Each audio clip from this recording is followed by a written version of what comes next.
Hey guys, welcome back to the channel. This is story about what if Naruto has godlike strength part 1. Before I start, please do support for more amazing content and comments for part 2. Do consider to subscribe my channel and share my video to your friends and check out the description as well. Let's start the video. The stone came out of nowhere. To be fair, even if he had realized it was incoming, Naruto would have had maybe a 50/50 chance of dodging it. Normally it would have been higher, but the portion of his mind that would normally notice such things was otherwise engaged with obsessing over the fact that the universe seemed to be naturally unfair. He had been thrown out of the orphanage. Again. At the age of 5. Ironically, the stone that hit him had not been cast by one of the many ignorant villagers that hated him for reasons that he did not understand and had never been told. It simply fell from the top of the crumbling wall that he was curled up against, destabilized by the combination of aged mortar and the gentle, yet variable breeze. Normally, it would have simply left a bruise. Had he been asleep, he would never have noticed, since his healing would have fixed it by the morning, leaving maybe a bit of drying blood. If he had been awake, it would have led to some muttered cursing, a rubbing of the head and stomping off to find a less collapse-prone place to rest. But he had been at the border between wakefulness and sleep, at the exact point between the two where awareness exists, but the will to move is absent. And the impact sent him spiraling into his own mind. Ah wow. What hit me? Naruto sat up and looked around, his irritation slowly vanishing to be replaced with an odd mixture of curiosity, and unease, and discomfort. Pulling himself to his feet, he looked round at the walls and ceiling of the tunnel that he had found himself in, then he looked down and blinked. What is that water? The thin layer of liquid flowed over the stone flagstones and, having no reason to do otherwise, Naruto followed the flow to see where it went. After a journey that could have been as little as 10 minutes or as long as 10 hours, Naruto turned a corner and halted at the sight before him. The tunnel was blocked by a set of massive gates, their hinges set deep into the walls. Where the gates met was a piece of paper marked only with the kanji 4 seal. But it was what was behind the gates that caught Naruto's attention. A giant, shifting, red-furred shape that was unfolding and standing up.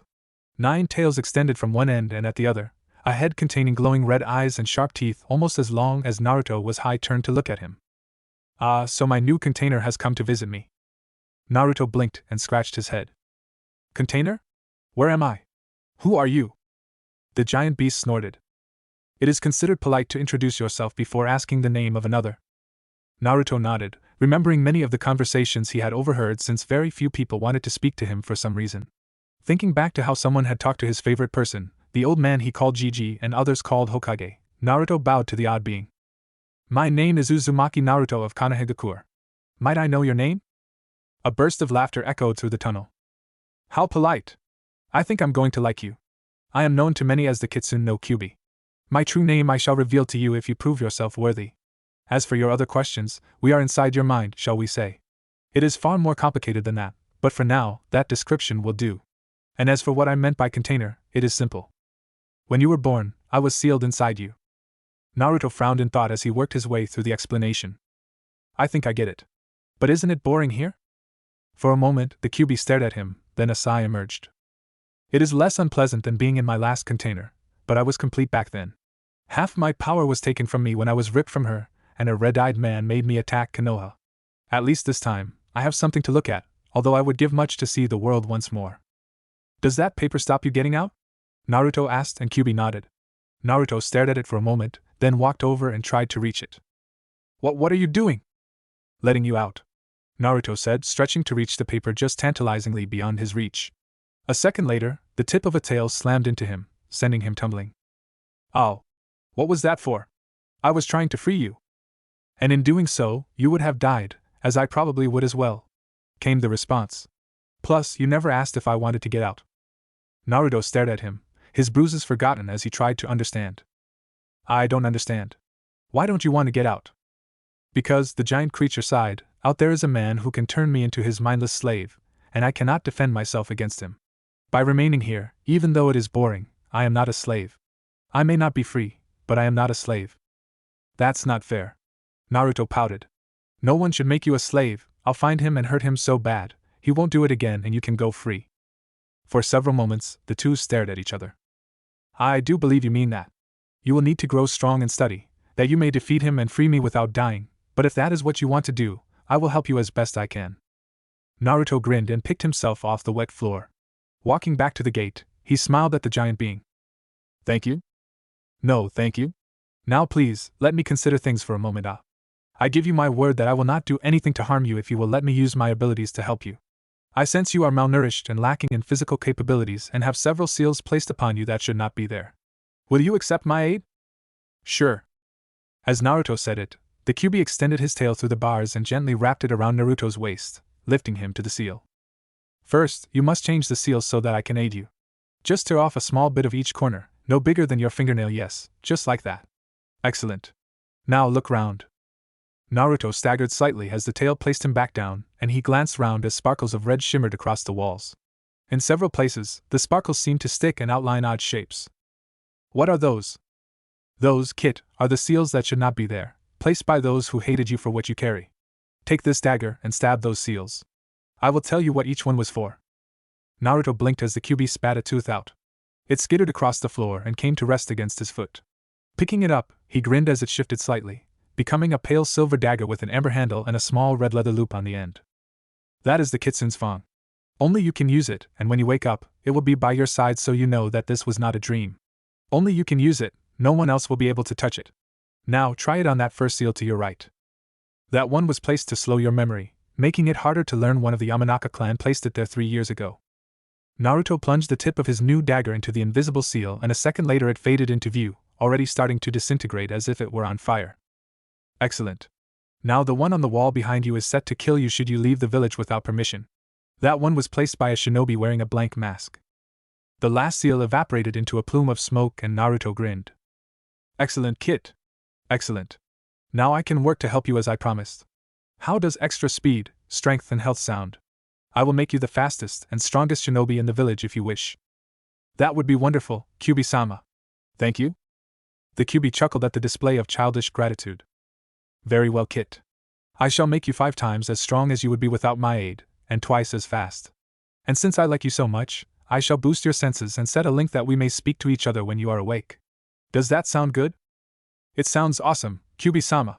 Thank you, thank you, thank you. The kyuubi grinned and started to send his power into the walls of the tunnels, illuminating the pipes that were running across the sides and ceiling.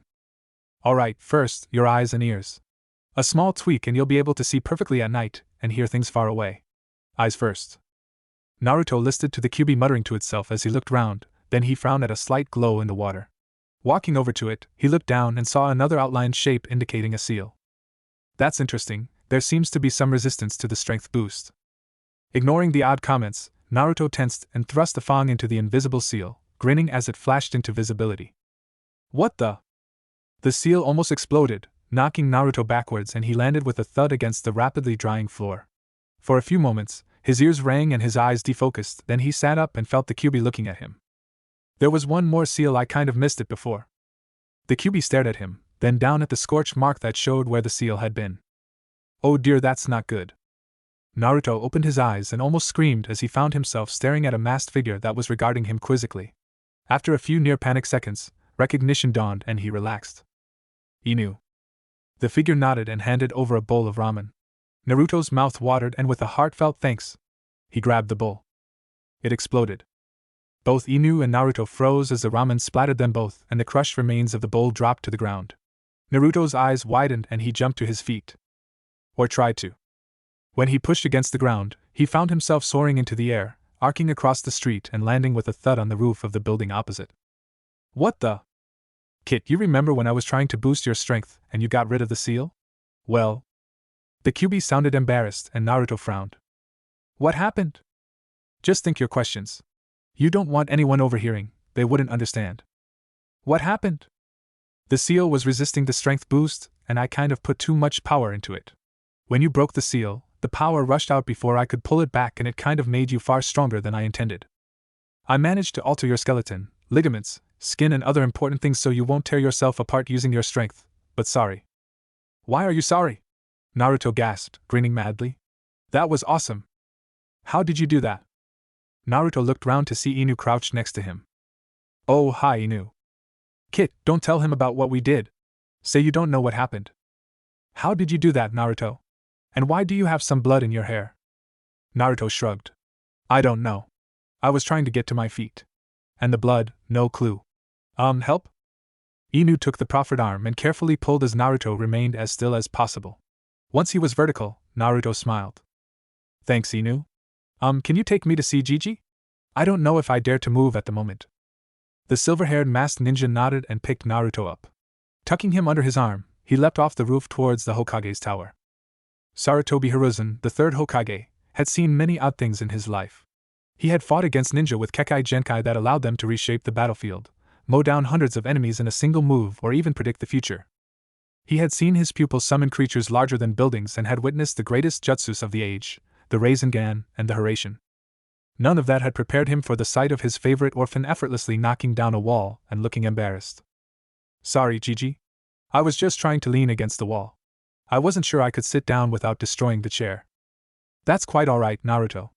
I was thinking of expanding the office, anyway, Hiruzen said calmly.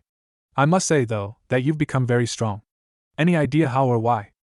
Tell him that a man threw a stone at you last night, and when you woke up you were strong, the kyuubi whispered. Let him think it's a new bloodline limit. In fact, it is. I tweaked it to make it one after you left. I got hit by a stone last night, and woke up strong. Naruto grinned with a shrug. I don't know why, but it's pretty cool. Except for all the breaky stuff, that is. Inu and Hiruzen exchanged a long look, then their attention returned to Naruto. What were you doing out last night anyway? Hiruzen asked gently. The orphanage threw me out. Naruto pouted, missing the sudden flare of anger in Hiruzen's eyes. The nasty lady in charge said I was a monster and shouldn't be around real kids. I see. Hiruzen said slowly, ignoring the crushed remains of his pipe in his hand. Normally, I'd try to find a better orphanage, but with your new strength you're going to need help controlling it. Otherwise you'll be unable to even feed yourself. I know. Naruto sighed, rubbing his stomach. I saw what happened when I grabbed the bowl of ramen. How do I learn control? That I'm not sure about, Hiruzen admitted. But you'll need some specialized equipment at the very least. Your clothing, for instance, you need new things to wear. Can they be orange? The ripping noise echoed through the shop, followed a moment later by an embarrassed chuckle. Gigi. Sarutobi lowered his head into his cupped hands, then gave a pleading look to the shopkeeper. Do you have anything stronger? He sighed as the tailor gaped at Naruto and the shredded item of clothing now being dropped onto the pile of similar items. Like the other items, it hadn't been the seam that had split. That was leather. Double-thick reinforced. He gasped. I don't have anything stronger than that here. No choice, Sarutobi said, standing up with a hidden wince. I guess that we're going to ANBU HQ to see what they have that'll stand up to you. Oh, send me the bill for those items. This is so cool. Naruto almost leapt out of the changing cubicle, only remembering at the last instant that such an action would probably launch him through the ceiling. Even normal walking tended to cause him to take unplanned arcs through the air, so he carefully shuffled out, placing each foot as lightly as he could.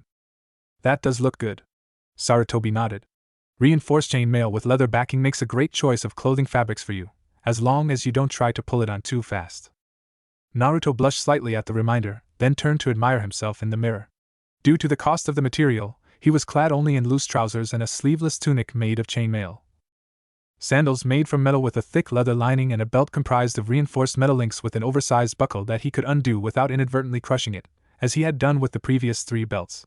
Metal plates surmounted his shoulders with the Uzumaki spiral on the left one. You look fine, Naruto, Sarutobi said, tapping Naruto's arm to break his fascination with his reflection. Now come on, we need to find you somewhere to live, and get someone to watch over you. Naruto nodded and reached for the bag containing the other, almost identical outfits, then he paused just before touching it. Gigi, is the bag strong enough? I don't see why it shouldn't be. Now come on. Naruto slowly placed the bag over his shoulder and edged to the door that the Hokage had gone through. Reaching out, he gave it a slight push. As the Professor God of Shinobi, Hiruzen's reflexes had only slightly dulled with age, so he was able to easily dodge the door that sliced through the air, embedding itself in the wall of the building opposite. Oops, sorry. It's okay, Naruto. He sighed without even bothering to look round. Just remember to check to see which direction the door opens next time. That one opens inwards, or it did anyway. Sorry. Naruto paused before sliding the door open as gently as he could. Sarutobi winced as the door slammed against the frame, and shattered. Maybe a normal apartment isn't such a good idea, I know. Come with me. This bunker dates back to the founding of Konoha, but when Konoha expanded, it became surplus to requirements, but was too well built to knock down. Well, what do you think? Naruto stepped into the abandoned hillside bunker and looked around. Although well hidden from the outside, slit windows allowed enough light and that lamps would not be needed during the day. The entry hall led to a large room which had a spiral staircase leading both up and down.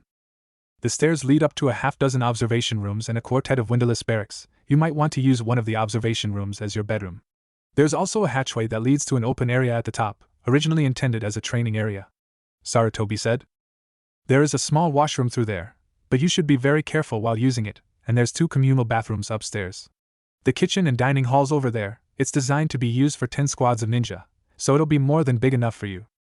Down there are more storage rooms and a couple of large sparring chambers, as well as an archway into a natural cavern that has a lake in it, giving you plenty of water. There's also an armory, but it was emptied out several decades back. As you grow older, you may want to use it to store your weapons and scrolls. This has to be the most awesome place ever, Naruto said with a grin, heading for the roof access. A gentle tap slammed it open and Naruto stepped through and whooped with excitement. I have a garden! I can grow flowers and vegetables and fruits. Hey, Gigi, is there such a thing as a ramen plant? Not to my knowledge, Sarutobi said, joining his near grandson in the yard. He glanced round, seeing the rich soil and the tree growing at the back, the petals on it promising a good crop of cherries. I love it! Naruto laughed, bouncing round, then remembering about his tendency to achieve high arc trajectories and standing still. Is it really mine now? Yes, it is. Sarutobi smiled at the obviously overjoyed young boy. From today, this house is yours. Please try not to break it. Now I'll get a mattress delivered for you, as well as some shelves. I'm not sure that anything with doors is a good idea yet, and tomorrow we'll have your new strength checked and see about training for you. Great. I'm hungry. Can we have ramen? Sarutobi paused. I'm not sure that the chopsticks would be able to stand up to your newfound strength, Naruto. Maybe some takeaway barbecue with dango to follow. Ah man. Naruto moaned, looking depressed for the first time that day. Strength sucks. Boar, you have a report? The Umbu who had just appeared bowed, but something about him seemed off. Had Sarutobi not known about the high levels of professionalism that Umbu held themselves to, he would have sworn that Boar was smirking under his mask. Naruto is fast asleep. Tora is currently watching over him. On his way home from your meal with him, a group of civilians, 15 of them, tried to attack him. The results were amusing. Sarutobi blinked, then he started to massage his forehead. What happened? Before we could move in, Naruto started to throw the civilians who were attacking him into the air. He was rather gentle about it, but we had our work cut out catching them as they came down 2 blocks away. The rest of them ran after one of them hit him with a club and it shattered. We don't think he even noticed it. Hiruzen slowly put his pipe down and continued to massage his head. How long before the council? Sarutobi, have you heard what that beast has done? Counselor Haruno howled as she burst through the doorway, followed by almost half a dozen other members of the civilian council. He went on a rampage and attacked 100 people without warning. It was a massacre. He needs to die. Sarutobi continued to massage his forehead. Why was it that over 90% of his problems revolved around one small child? You forgot to grab the dagger I made for you. For a moment, Naruto blinked without understanding, then a specific memory reappeared and he swore underneath his breath. I forgot with Ina there. I'll go get it now. No need. Just hold out your right hand, picture the fang in your mind, and say come. Naruto stared blankly at the wall for a moment, then did as he was instructed. Come! As if out of nowhere, the fang materialized in his hand and Naruto gasped. Wow! Thanks Kyuubi! You're really amazing. It's incredible, and it looks really sharp. It is sharp, so sharp it can cut through anything. The blade is thinner than a piece of parchment, yet stronger than the strongest steel. And the reason for that is that it is not made of anything other than pure yukai. Yukai? It is a form of chakra unique to demons and biju. The fang is comprised of the bits of yukai that get through the seal and it absorbs those bits to remain solid. As you grow, you will be able to use the fang, you will be able to change its size and appearance. But that will not happen for many years. Now place it on your right leg so the point of the blade is near your knee. That's good. The fang will remain there until you choose to use it. And you need not worry about anyone else using it against you. For anyone else, except those you give it to, it will be intangible. They will be unable to pick it up, to even touch it. Naruto admired the dagger in the fading light. Thanks, Kyuubi, this is the best thing anyone has ever given me. You're welcome, Kit. Now get some sleep. I think tomorrow will be a busy day. Okay. Naruto yawned as he sat down on the futon. Reaching down, he grabbed the thick canvas blanket and pulled it up as he settled down. Good night, Kyuubi-sama. Good night, Kit. The dawn light lanced through the window, hitting Naruto's face. Muttering under his breath, he slowly slid out from underneath the canvas sheet and stretched before trudging to the bathroom. Moving to the line of showers, he reached out to one, then froze, his hand a bare inch away from the taps. Ah heck, how do I do this without breaking it? I would suggest carefully, and as lightly as possible. Don't grab, just place your finger and move it like you're drawing round the tap. Naruto followed the instructions and was rewarded with a spray of water. Reaching for the soap, he sighed as most of it promptly liquidized in his grip, some of it squirting out to decorate the shower walls. I guess I need to work on that. He sighed, ignoring the laughter echoing in the back of his mind. Oh well, a quick scrub and then breakfast. Yes, that would be a good idea. Your new body will need food. Naruto nodded and rubbed the remnants of the soap into his hair, then used the resulting lather to clean the rest of his body. After a few moments of scrubbing, he let the shower wash him clean, then with as much care as possible, he shut off the flow. I don't think a towel will last. Try to focus your chakra. Make a ram seal with your hands like this. Yes, that's good. Now focus on your chakra and push it into your skin. Naruto closed his eyes and a moment later, he was dry. Nice work, Kit. Now, why not get dressed and grab some food, then we can head out and see if you can get some training in how to control your new strength. Naruto nodded as he walked over to the clothing. First, he tied on the special underpants, carefully knotting the ninja wire reinforced side strings, then he slowly pulled on a pair of trousers and a new tunic. Donning the belt, he looked at himself in the mirror and, with a satisfied nod, moved to the kitchen where a bag of rolls was waiting for him. A very youthful morning to you, young one. Naruto's startled jolt launched him into the air and he grabbed onto the first thing he encountered. As reality reasserted itself, he found himself up a tree, with a somewhat perplexed bushy-browed green-clad ninja looking up at him almost 10 meters below. Help? I think I'm stuck. Of course. I do apologize, it was most unyouthful of me to surprise you like that. But that was a most amazing leap. Are you already training in the way of the shinobi? And if so, who is your instructor? He must be excellent to fan your flames of youth to such an extent. Naruto blinked a few times as he tried to decode what the obviously crazy man was saying, then he shrugged. Can you get a ladder or no? A ladder wouldn't work, I'd break it. Can you get me down? Please? Of course I will, or I will climb every tree in Konoha. The obviously completely insane ninja declaimed before he made a hand sign and strode forwards. Reaching the base of the tree, he didn't pause, but instead strode up the trunk of the tree, much to Naruto's shock. Reaching him, the ninja reached out and gently plucked him from the branch, then turned and walked back down to ground level, placing him back on the ground. I am the mighty green beast of Konoha, Mato Guy. Might I know your name, O one who blazes with the passion of youth?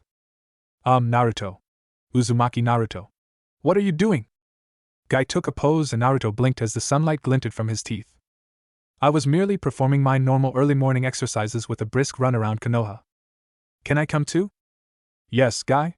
What is it? Hokage-sama, while on my early morning jog, I encountered a young lad who has potential like nothing I have ever seen before. He was able to keep up with me during my morning training. During my talk with him, I learned that he has a Kekai Genkai that grants him incredible speed and strength which he struggles to control, and he has no family to aid him. Hiruzen blinked as he considered the energetic Jonin in front of him.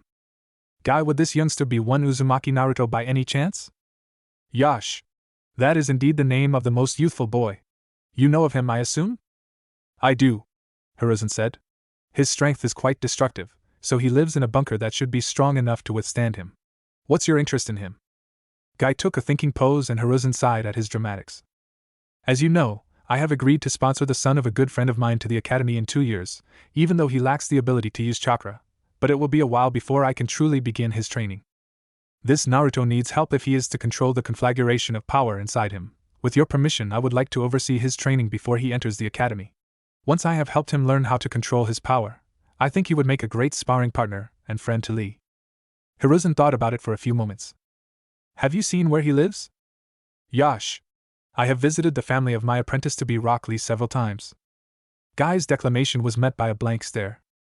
Hokage-sama? I was talking about Naruto, Guy. Uhuk. Then no, I have not seen the did you say bunker? Sarutobi nodded.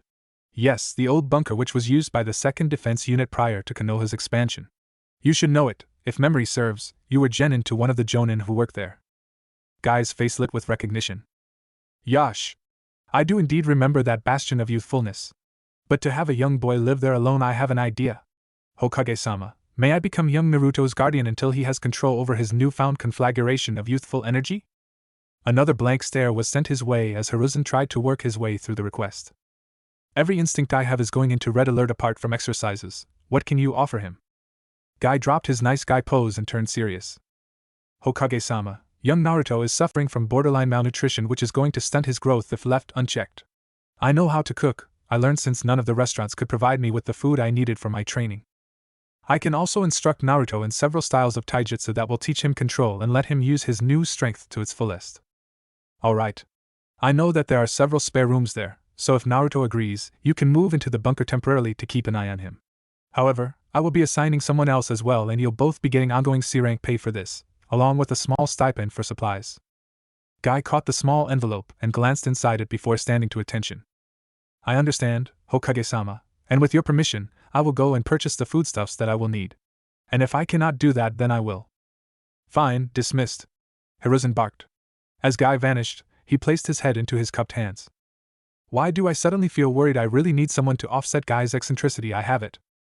Guy stared at the figure in front door, then reflexively dodged as Naruto barreled through, forgetting his strength once again.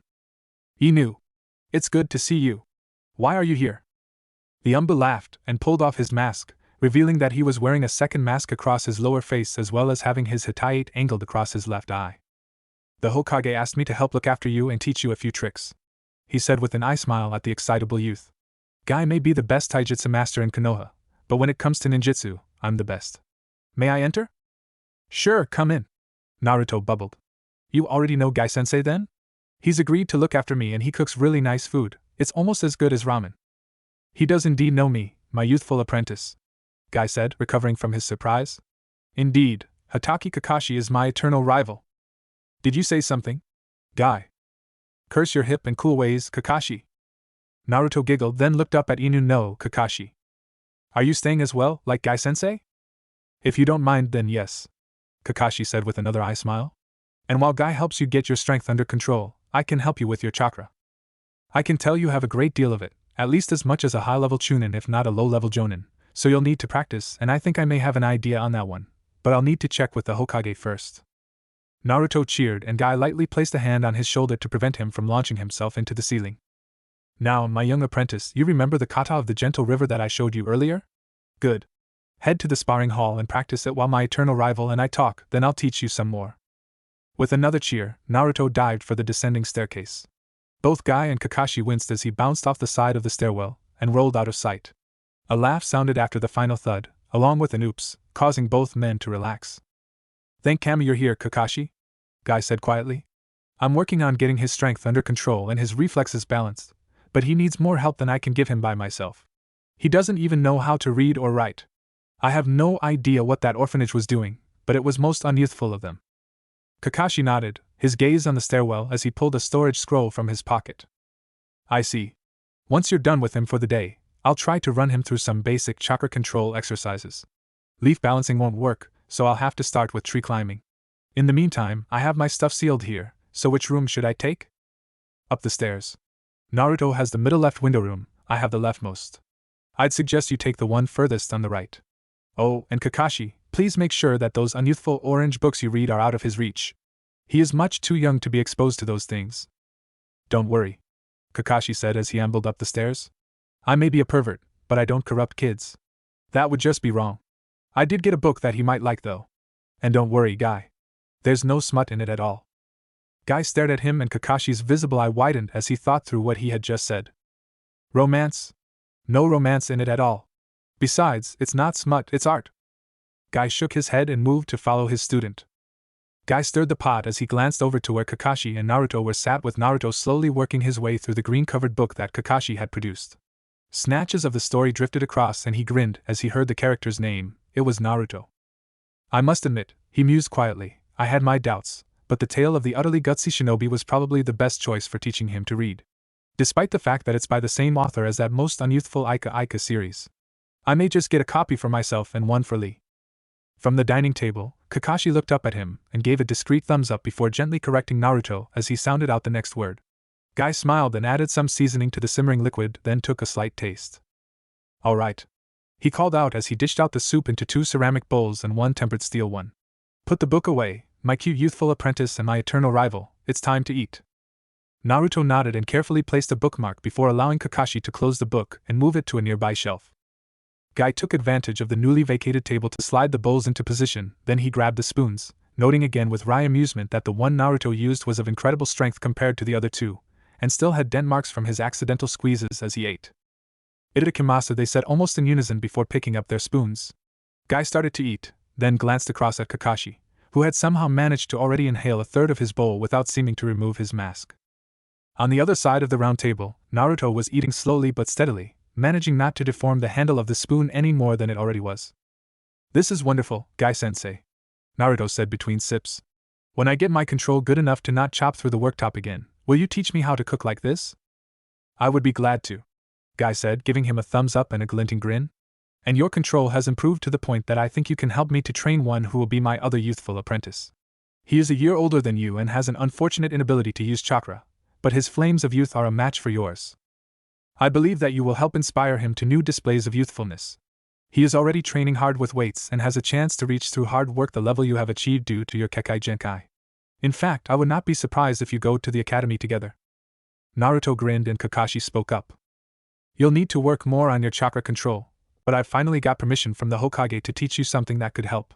It's called the Kage Bunshin. With your reserves, you'll never be able to do a regular Bunshin, but Hokage-sama said any form of Bunshin would work. Using it, Guy will be able to help you with your physical control while I oversee your chakra control at the same time. That way, you'll be able to learn twice as fast, or even faster."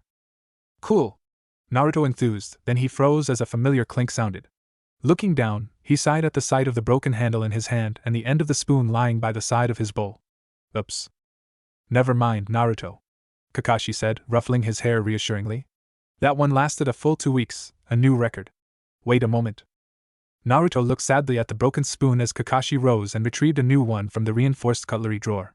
Returning to his chair, he handed the spoon over to Naruto, who gingerly accepted it with a smile before resuming his meal. "Hello, are you Guy-sensei's most youthful student, Naruto?" Naruto paused in practicing his kata and looked round. Seeing the one who had spoken, it was all he could do not to goggle. At the edge of the clearing stood a lad only slightly older than himself, but that wasn't what transfixed him. Like Guy-sensei, the boy was clad in a green unitard with orange legwarmers wrapped around his lower legs. His hair was black and cut in a bowl shape, while his eyebrows were they really eyebrows? Surely no one had brows that bushy. Except for Guy-sensei, that was. "Who are you?" The boy grinned and took a thumbs-up stance so much like Guy that Naruto blinked. "My name is Rock Lee, soon-to-be apprentice of the sublime green beast of Konoha, Mato Guy. Guy-sensei told me that you are also studying under him, although he said that you were seeking to control the conflagration of youthful fire you have gained in order to prevent damaging others with your flames of youth." Naruto blinked several times as he slowly worked his way through what the boy had said, his experience with Guy proving very useful. "If I may," Lee continued, "may I ask what my wonderful sensei to be meant about your conflagration of youthful fire?" "It's easier to show you," Naruto said, moving over to one of the boulders surrounding the clearing. Sliding one hand underneath, he felt around for the balance point so that he wouldn't drop it, then he lifted it one-handed to over his head. Lee's already wide eyes somehow grew larger. "It's a Kekkei Genkai," Naruto said with a smile. "But it activated wrong, and now I have too much strength and not enough control. Guy-sensei has been helping me to learn to not use my strength. Heck, I still occasionally rip my tunic when I put it on, and Kakashi-sensei says it's tougher than ANBU armor." Lee stared, a wide grin forming on his face. "Yosh! You are indeed a most youthful person, Naruto-san. I hope to one day be that strong and thus prove that one can achieve through hard work what is gifted to others." "I'll be glad to help." Naruto grinned, enjoying Lee's almost infectious excitement. "Lee-san, I think this is the beginning of a beautiful friendship." Two blurs raced along the streets of Konoha towards the academy. Although neither were even genin, they were moving at a speed that most chunin and even a few jonin would have been envious of, leaving two almost parallel lines of dust behind them as they dashed through the main gate of the academy and skidded to a stop. So panted Naruto as he grinned at his brother in all but blood. "Who won? I kind of lost track there." "I do not know myself." Lee grinned as he pulled out a small scroll and held it out. Naruto channeled some chakra into it, and a pair of weights materialized from it.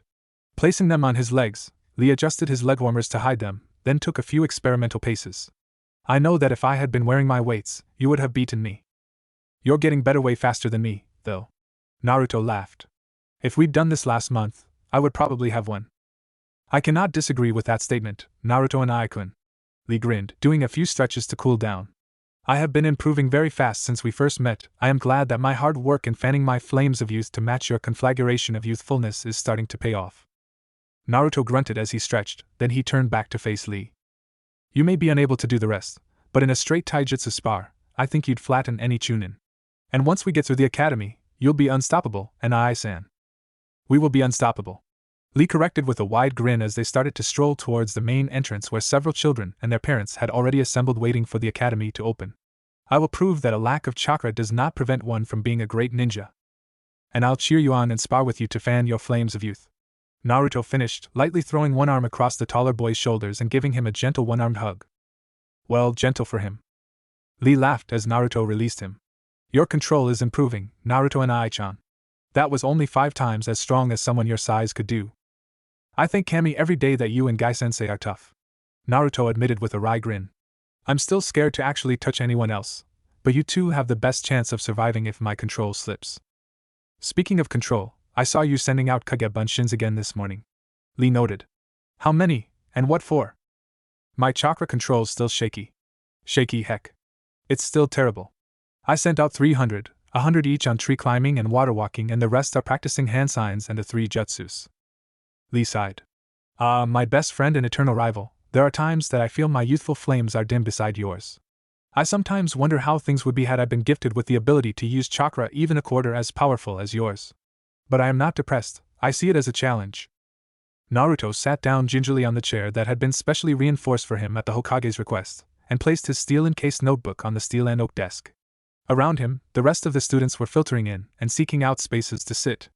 Naruto glanced left to see Lee give him a grin and a thumbs up. Do not worry, my most youthful friend, our flames of youth shall let us overcome all obstacles so that we may become great ninja. Does he always speak like that? Naruto jolted at the unexpected voice, causing his chair to creak in protest, then he turned and looked to where the voice had come from. A girl clad in a wrap top and loose trousers was looking at him, her expression quizzical. Ah, yeah? But you get used to it.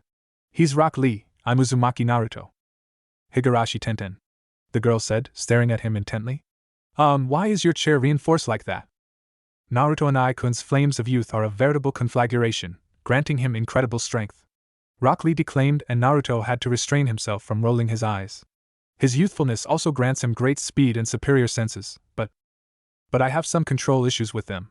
Naruto interrupted. I've got my usable strength down to under 10 times normal, but it's hard to not accidentally damage anything around me. Tenten's eyes widened in surprise. It's a Kekai Genkai. Naruto explained almost sheepishly. Trouble is, it activated wrong when I got hit by a stone. It was meant to make me stronger as I aged, but it went from off to full without warning. Wow.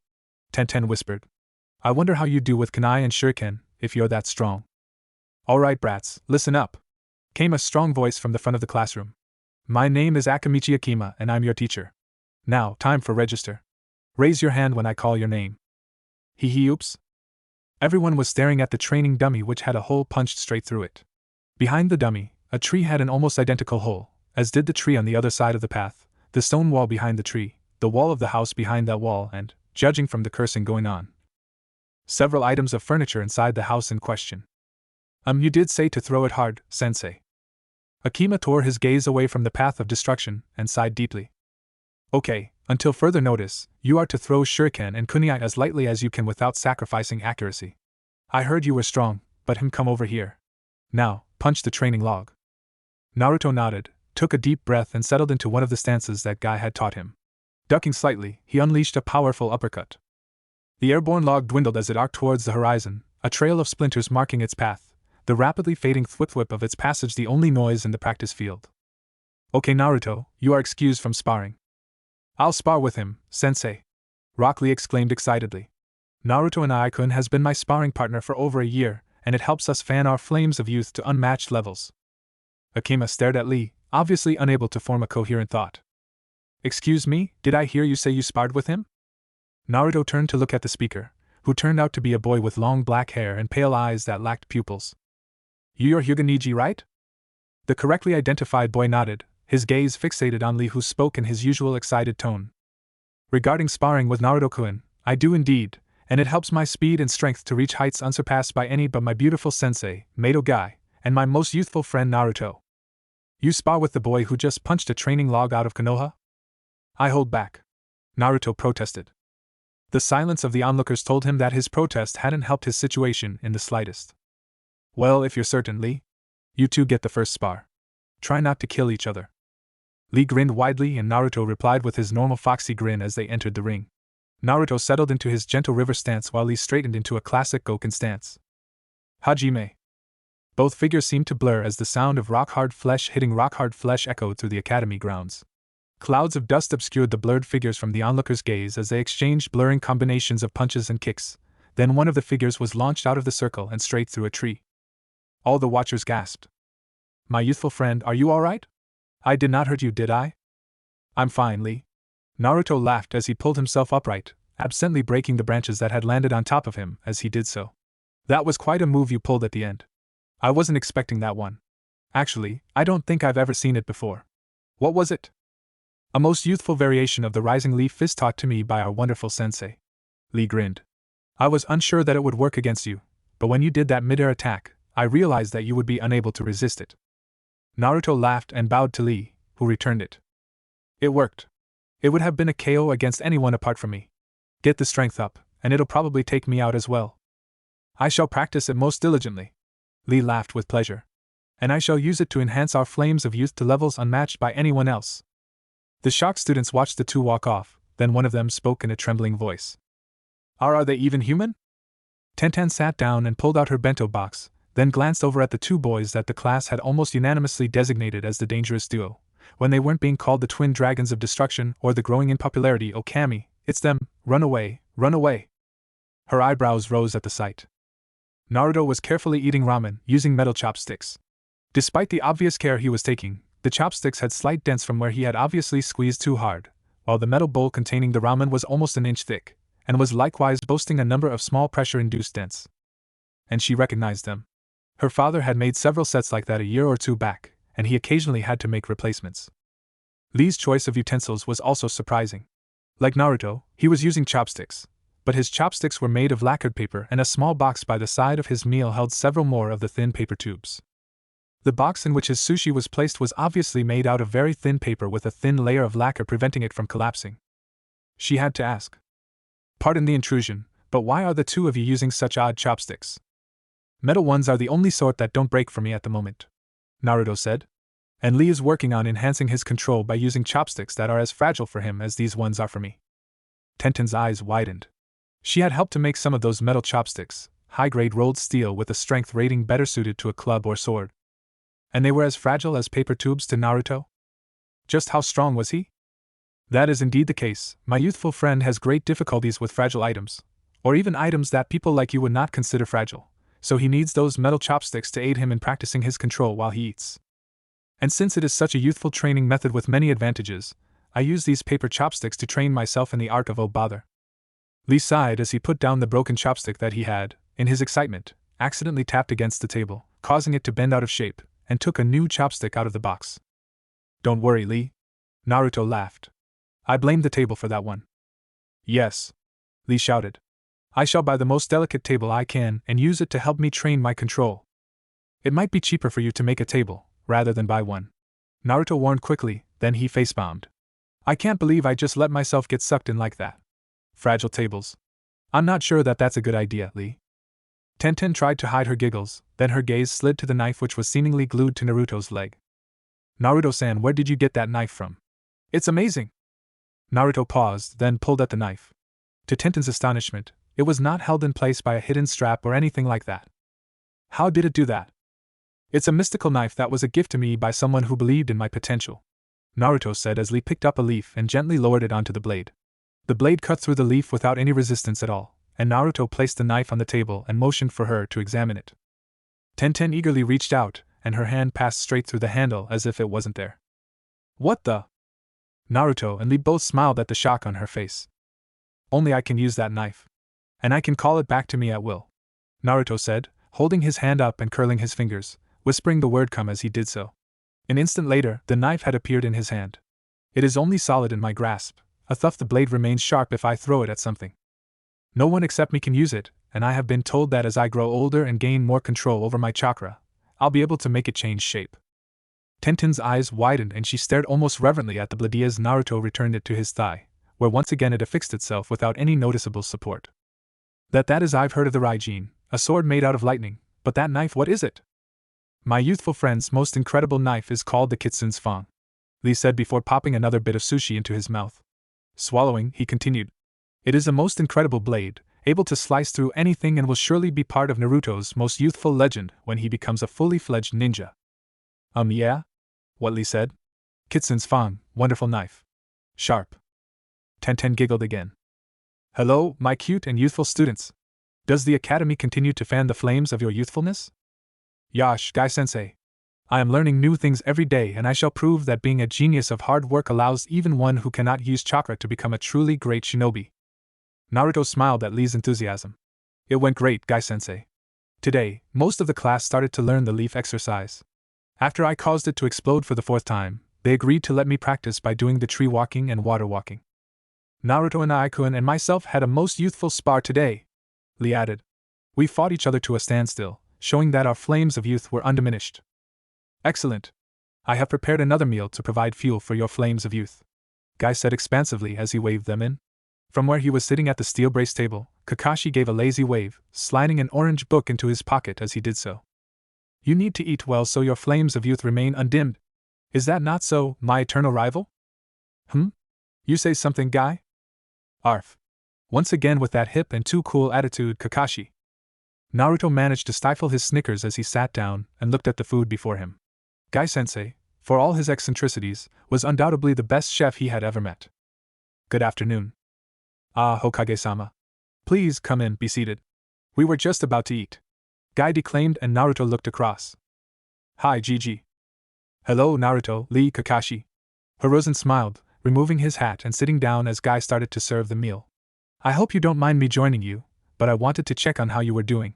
You are halfway through the first year, is everything going well? Sure is. Naruto grinned. I've made several new friends and thanks, Guy-sensei, this looks wonderful, as always. Where was I? Yes. Several new friends and I've learned loads. Some of it is a bit boring, but Kakashi-sensei and Guy-sensei said that if I wanted to be one of the best ninja ever, I should learn it, so I did. That's good to hear. Hiruzen said, then he shifted his attention across. And Lee, how is your studying going? My flames of youth are truly being fanned to a veritable inferno of youthful energy and passion with the studying at the academy, and the spars I have with my most youthful friend Naruto here, Lee said eagerly. I am making progress despite my handicap and I hope to join the ranks of the shinobi under our command, where I shall prove that being a genius of hard work is superior to being a genius of simple skill.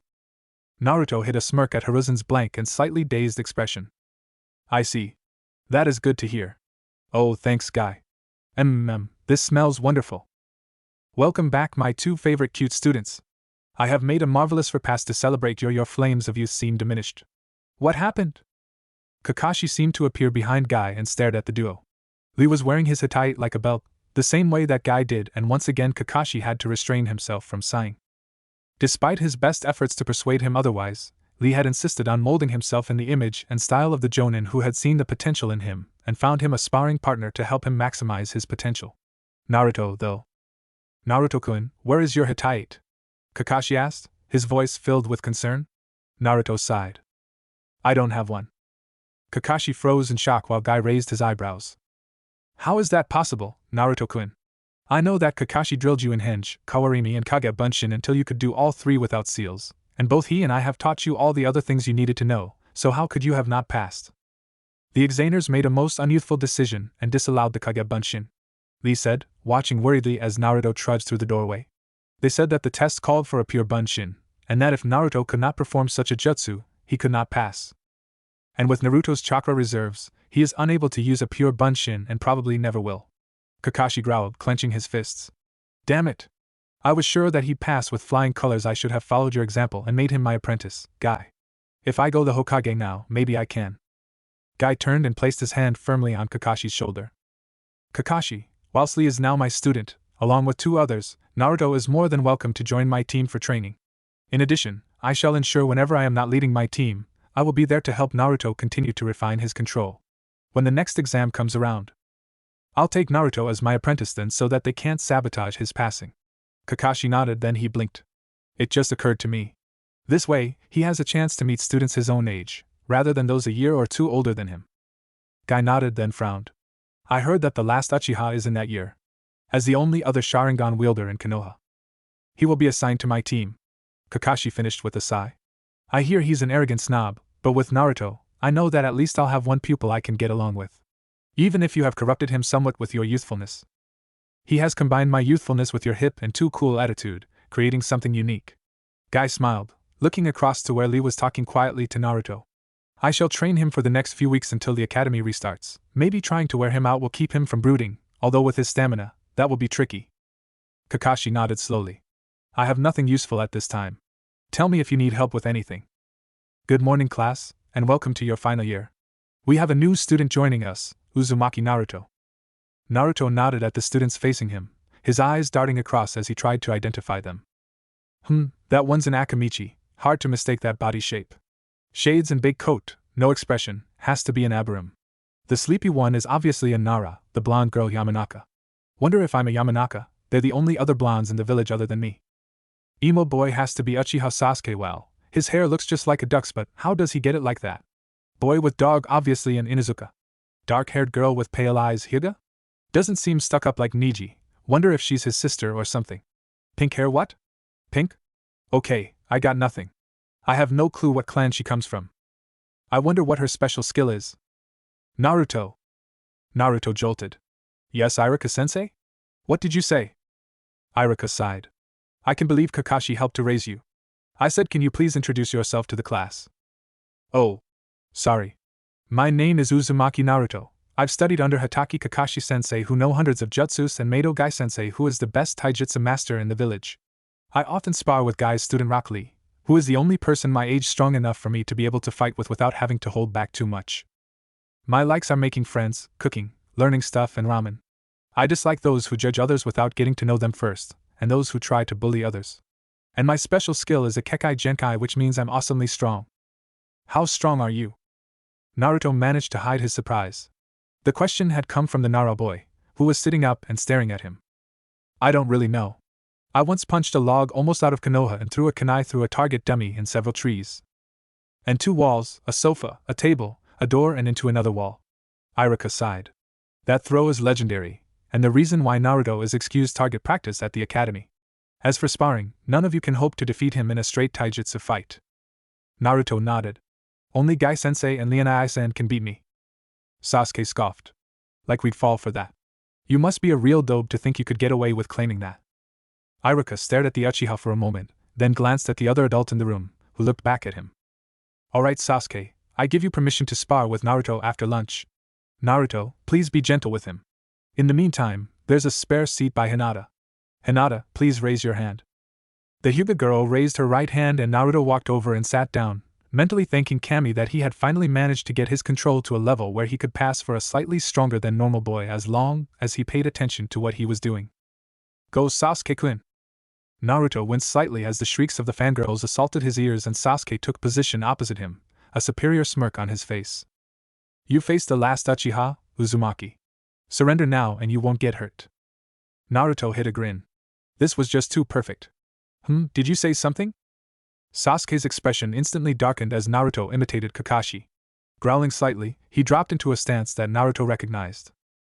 The intercepting fist, But he hasn't activated his Sharingan yet, so that leaves several open spots I can capitalize on. Begin! Even as Sasuke tensed, preparing to attack, Naruto moved. Holding his strength back meant very little in relation to his speed, and he had been practicing with Guy and Lee-san's weights. To the watchers, he seemed to vanish and reappear just in front of Sasuke, pushing his hand into Sasuke's face, then he was gone and reappearing behind Sasuke, striking out even as Sasuke jolted back from the first impact. 6 more strikes and Naruto returned to his starting position as if he had never moved, while Sasuke staggered, trying not to fall over as he recovered from the high-speed series of light slaps. Sensei, I learned a certain taijutsu move from Kakashi-sensei. If Sasuke refuses to forfeit now that I have shown just how outmatched he is, I will use the secret village jutsu on him. Iruka paled. He had seen Kakashi use it, and knew exactly what Naruto was referring to. By his side, Mizuki scoffed. You're bluffing. Why would Kakashi teach you of all people? I don't know. Naruto shrugged as Sasuke managed to pull himself back into his starting stance. Perhaps because we live under the same roof? Do your worst, dope. Sasuke sneered. I'm ready for you this time. Naruto, don't! Iruka started to shout, but it was too late. Naruto had moved, his hands forming the tiger seal. Ultimate secret village technique, 1000 years of pain. With a strangled scream, Sasuke was launched into the air, both hands clasped on his behind. His fading scream was the only sound anyone heard, as almost everyone else was staring in horrified amazement at Naruto, who was half crouched with his hands thrust out in front of him. A distant splash announced that Sasuke had made contact with the pond. Do it. Iruka finished with a sigh. You know, there are few ways that are both more painful and humiliating to defeat an opponent without doing damage that needs medical treatment. I think I need to speak to Kakashi about what he's taught you. Guy-sensei taught me too, Iruka-sensei. Naruto said, causing those who knew Guy, or knew about him, to stare at him, jaws dropped in shock. He said that my flames of youth are amongst the brightest he has ever seen. Iruka shook his head and glanced over at the assembled, and still shocked, audience. Okay, I am outlawing that move for all future spars in the academy grounds. And if anyone is idiotic enough to take on the student of both Kakashi and Guy outside the academy, they deserve whatever they get. Naruto, how long have they been teaching you? Naruto frowned. Well, Guy-sensei started teaching me to control my Kekkei Genkai a bit after I turned 5, he waited until my 7th birthday to start my taijutsu instruction. Kakashi-sensei started me out on chakra control at the same time, you know, the whole tree walking and water walking thing, and he also started to teach me ninjutsu when I turned 7. So say 6 years for control and a bit over 4 for the rest. How the hell did you fail your graduation exam? Iruka asked, a shocked expression on his face. Naruto shrugged. I have too much chakra to do a pure bunshin and the examiners refused to accept any other sort. Kakashi-sensei's taught me several other sorts. The first one that he taught me was the Kage bunshin, which I use loads for training, and after that exam fiasco, he taught me the water clone, fire clone and earth clone techniques. I think it was so that the examiners would look like total morons if they tried to fail me for that reason again. Iruka blinked several times. You know 4 different clone jutsus? Naruto nodded. Yep. Guy-sensei's taught me 3 different taijutsu styles, but not the Goken. That one he reserved for Lee, who's his apprentice, and I understand his reasons. Goken makes you stronger as you learn it, and I'm way too strong as is. He's also taught me physical and mental self-control, and cooking, so I really owe him. Kakashi taught me to read, do maths, history and almost 50 different jutsus. He even tested my affinity, it's wind, by the way, and he said that he's going to try and arrange lessons for me in how to use it. Iruka looked dazed by the revelations, as did several of the other students. And with all of that, you failed because of a plain bunshin? Iruka asked. What in Kami's name were those examiners thinking? I am so going to have to persuade the Hokage to change the graduating requirements because of this. I wouldn't bother. Naruto drawled. The civilian council's responsible for the academy, and they're trying to screw things so that more civilian kids get waved through. That's why the genin test failure rate has gone way up. Anyone not of a ninja clan's pretty much screwed since the academy doesn't cover the things that ninja really need to know. Nutritional requirements, physical conditioning and fitness levels. Hinata over there's the only academy kunoichi from this year that I think has a clue on that one. Situational awareness, the art of camouflage and hiding. Not wearing bright colors like pink or red, the standard things that give you a chance of not dying in your first mission outside Konoha. Instead, we learn about dead guys and shinobi rules that don't work when actually applied. If I hadn't been taught what I have, I'd have been really screwed when I finally made it out there. For almost a minute, silence ruled as everyone stared at Naruto. He looked round and shrugged. What? I learned from the best. And when I do get out there, I'll prove how good I am. Iruka shook his head. But if you need to perform a standard bunshin, and you have too much chakra for it. Meh, I'll be fine. Naruto said dismissively. Kakashi-sensei filled in the paperwork yesterday, and the Hokage approved it. At the end of the year, pass or fail, I'm going on his team as his apprentice, like Lee is for Guy. Would be there already, but none of us thought the examiner would be such a stuck-up moron. Oh, hi team. Enjoy your swim? From beside Iruka, the dripping figure of Sasuke glowered. Could it be true? Sakura said as she sat beside Ino, both of them looking at their light lunches. Could what be true? What Naruto Baka said. Sakura said, poking at her salad. I mean, I'm about the only civilian that is near the top, everyone else is from a clan. And most of the reason that I'm near the top is because I do so well in the tests, and they're all history and stuff. I don't know. Ino mused. Dad's been telling me to eat more and Mom's been trying to add more to my lunchbox, but I don't want to get fat. But from what he said about Hinata being the only one of us who has a clue about that she eats more than we do, but... Sakura nodded, glancing over to where Hinata was sat beside Naruto, listening to him and occasionally turning red. My dad warned me not to try and use my family's jutsu on Naruto. Ino added. He said that if I survived doing so, he'd lock me away for being so damn stupid. Who is Naruto? What do we know about him? He's an orphan. Sakura said, her brow creased in concentration. My mum mentioned that he was born on the day the kyuubi attacked and he lost both parents to the kyuubi. Then that's the place to start, Ino said firmly. Tomorrow we hit the archives. I'll bring Choji and Shikamaru along. Shika's lazy, but brilliant.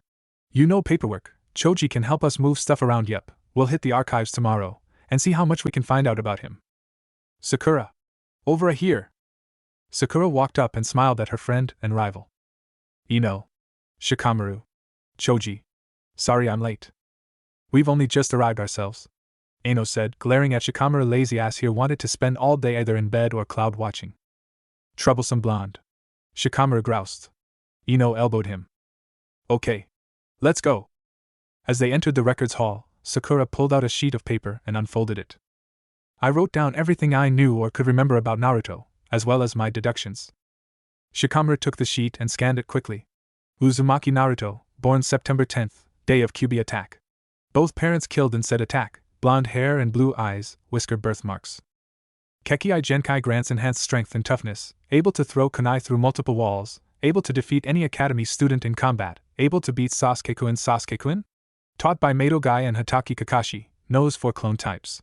Knows approximately 50 jutsu, total may include clones. Good start, Sakura. You forgot hated by majority of village for unknown reason, but good start. Sakura nodded as Ino halted, looking round. Here we are. Records from the kyuubi attack. Okay, first we check for any Uzumakis. Uzumaki Kushina. Ino read from the file. Female jonin, formerly of Whirlpool.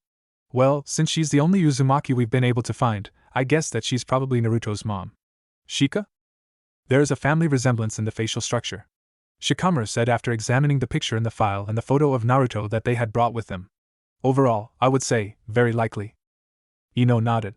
She looks a bit like him, and she has his surname. So where do his eyes and hair come from? His dad? Choji asked and Ino nodded. I agree. We need to find all the blonde shinobi who died that day, then sort out the ones with blue eyes. Shika, keep reading, try to get confirmation that she's Naruto's mom. Sakura, Choji, let's search. Blonde hair and blue eyes. Sakura nodded and started to work her way through the files. The first dozen or so were all Aburame with black hair, then other colors started to appear. Brown, red, silver. The first blonde appeared, but he had green eyes, so Sakura returned the file to the shelf, mentally noting its location as she continued to work her way through the many files. After half an hour of searching, only 2 files had been placed on the table. Who'd have thought? Choji exclaimed. Blonde hair is really, really rare in Konoha. I only found 4 male blondes, and only 1 had blue eyes. 7 and none respectively, Sakura said, wiping her forehead before the sweat could drip into her eyes. 4 and 1, Ino said. Choji, who did you find? Choji opened the file, looked at the name and swallowed. Yamanaka Kenshin. Chunin. Ino pulled the file across and stared at the picture for several minutes, then shook her head. Hair's the wrong shade of blonde, too light, and he looks nothing like Naruto. Then this will be troublesome, Shikamaru said, looking up from the other folder. This one has hair and eyes exactly the same as Naruto, and similar facial features. In fact, Naruto could almost be this guy reborn. Ino leaned over, her eyes going straight to the picture. Kami, you're right about his looks, Naruto is going to go up hot. Damn it, I may have to challenge Hinata for him. Same grin, his eyes are the same, who is no way. There is no way, I can't believe it, we must have missed another blonde in the archives. Sakura leaned over and glanced at the picture. Sure enough, the man in it looked exactly like a de-whiskered, aged-up Naruto. Then she saw the name, and her jaw dropped. Naruto's dad is the Yondaime Hokage. Choji leaned over to look. Wow, must be. I mean, just look at him. They both died in a cave outside Konoha, Shikamaru said slowly as he scanned the data. He died from severe abdominal wounds and then performing a classified jutsu. She died from severe abdominal wounds and childbirth complications. Too many coincidences. Must be them. Troublesome. Ino and Sakura stared at each other, unable to speak. No one noticed the pale-eyed dark-haired girl who had been shadowing them hurry out of the archives, her eyes wide in shock. Why do you keep staring at me? Naruto half-yelled, causing Irika to look up from marking the papers in front of him. You lot keep staring at me as if I've grown another head or something. Irika glanced at the rest of the class. Sakura, whose gaze was normally fixated on Sasuke, was indeed staring at Naruto, her eyes filled with an odd mixture of disbelief and shock. Ino was also staring intently at Naruto, while Choji's gaze was interested, but placid. Shikamaru was actually awake and was glancing at Naruto with a calculating air. Hinata was also glancing at Naruto, but Irika mentally marked that as normal, because she had been doing that since the first day he had joined the class. Irika sighed and prepared the jutsu that always worked in situations like this. Everyone shut up and pay attention. Releasing the big head jutsu, Irika smirked as everyone's attention snapped back to the front of the classroom. Now, the lesson for today is the defeat of the kyuubi. Ino half-shouted as she rose from her seat. Sir, how did the fourth actually defeat the kyuubi? What role did Uzumaki Kushina from Whirlpool play? Was Kushina really Naruto's mother? Why was she on the front lines despite having just given birth? Did she have the same blood limit that Naruto has? Did the yandame have a blood limit? What happened? Ino, shut up a moment. Ino paled and sat down as Irika used the big head jutsu again, but her litany of questions had caught the attention of everyone in the classroom. Ino, many of those answers are classified. I am not allowed to answer them at this time. What I can tell you is what you already know, that the kyuubi attacked Konoha and the fourth used a very powerful jutsu to defeat it, at the cost of his life. Defeat, not kill. Shikamaru said, his body tense. The yandame was a master of fuinjutsu, better even than Jiraiya of the Sannin.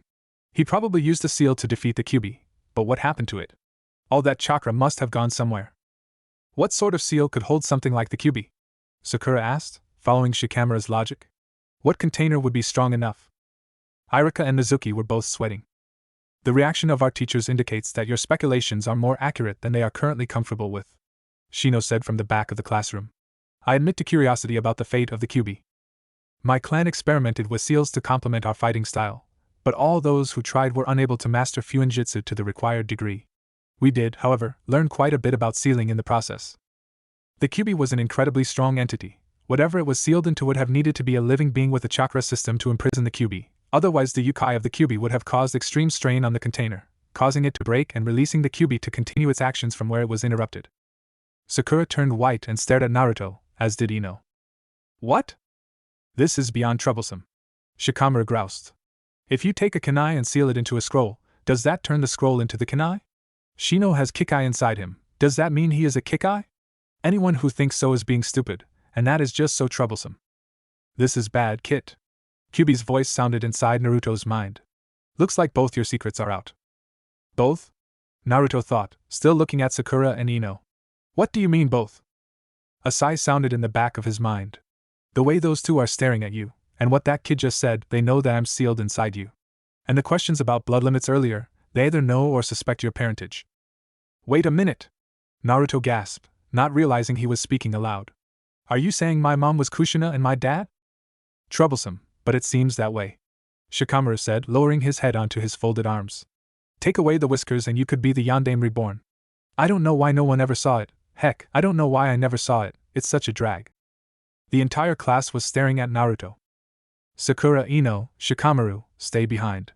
Everyone else, lessons are over for the day. Go. Hayashi raised an eyebrow in query as he looked into the Hyuga archive and saw his eldest daughter searching the files, muttering under her breath as she did so.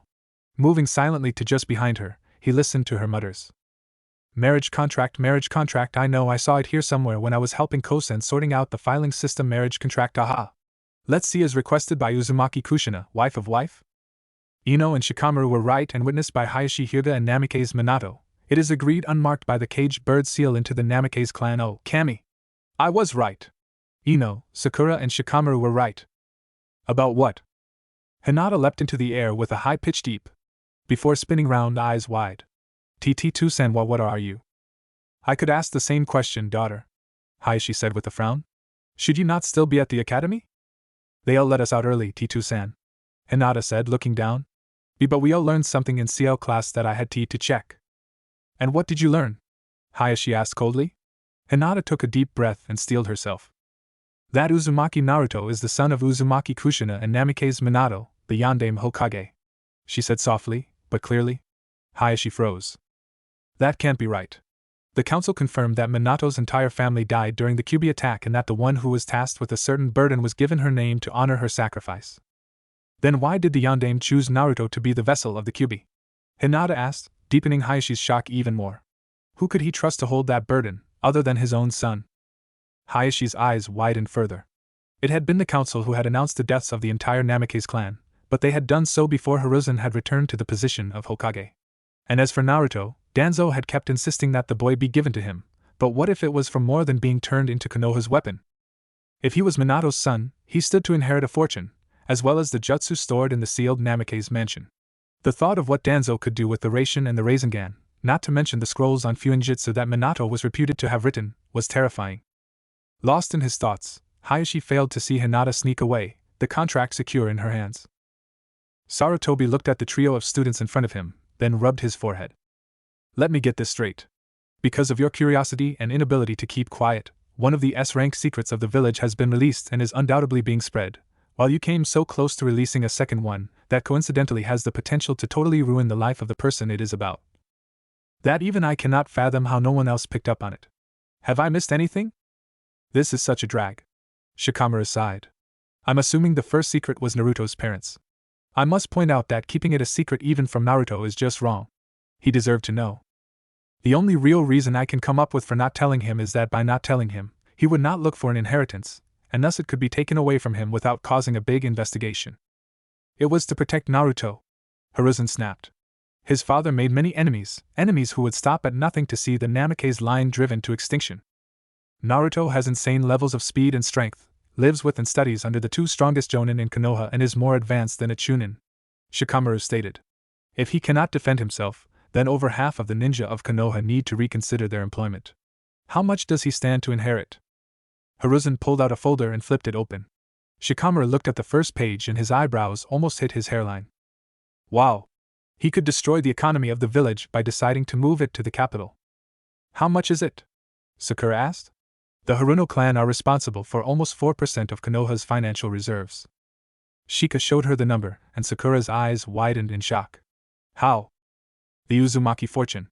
Hiruzen sighed. When Whirlpool fell, most of its wealth was smuggled out by the few survivors and Naruto's mother inherited it. And it wasn't my choice to try and deny it to him. But you're the Hokage. Ino protested. You can do what you want. But he is just one man, Shikamaru said. An old man who retired from the job once and who only took it back after his successor died. He doesn't want this job, but there is no one else he can trust to do it. I would guess that keeping Naruto ignorant of his legacy was the price of support from the civilian council in exchange for not tormenting him directly as he holds the kyuubi. Hiruzen nodded and Shikamaru sighed. Troublesome. If you haven't been building up support for yourself, things are about to become a real drag. Naruto is technically a ninja at the moment, but if he leaves the academy, he'll become a civilian, giving him the right to leave at any time. As the last of his clan, he has the right to demand all his clan's belongings so he can re-establish his clan elsewhere, including any symbols. Shikamaru trailed off and Hiruzen nodded slowly. Including the spiral that is part of the leaf and the one on the Jonin jackets, he said soberly. Should Naruto decide to leave, Konoha will become the laughing talk of the shinobi world, and the damned civilian council refuse to understand. They see the fox, not the boy. And nothing I can say makes them think otherwise. Ino and Sakura exchanged a glance, then Sakura raised her hand. We're sorry about the whole parent thing, we didn't know it was meant to be a secret. Although it wasn't actually all that well hidden, you should have removed his mother's files if you had wanted it to be a secret. I thought it had been removed. Hiruzen grumped. And as for the kyuubi thing, apart from us, I think only Shino really figured it out, and he has bugs in him, so he won't be freaked by it, and everyone else will be talking about him being the Yandame's son, so I think that secret is still secure. Hiruzen sighed and nodded. You're probably right. As you were unaware that it was meant to be a secret, you won't be punished this time, but next time you decide to investigate something, for Kami's sake check in first with ANBU, myself, or one of the clan heads before going public with it. Yes, Hokage-sama. Hi. Understood. How troublesome. Dismissed. The three students fled before Sarutobi could change his mind. He sat back, massaging his head for a moment, then spoke again. Are you sure he'll forgive me for this? The air in the corner of the room seemed to shimmer, then Guy and Kakashi appeared. Naruto will not blame you, Guy said soberly. I am certain he will understand that the knowledge of his parentage was kept from him for his own safety. I agree with Guy on this, Kakashi said.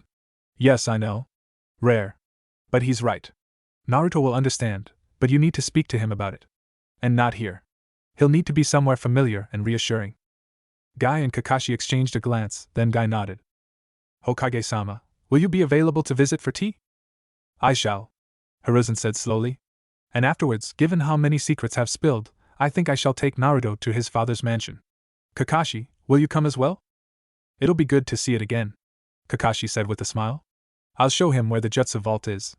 Maybe he can learn the Hiraishin. Naruto pretended to pay attention to what Iruka was saying, but it was hard.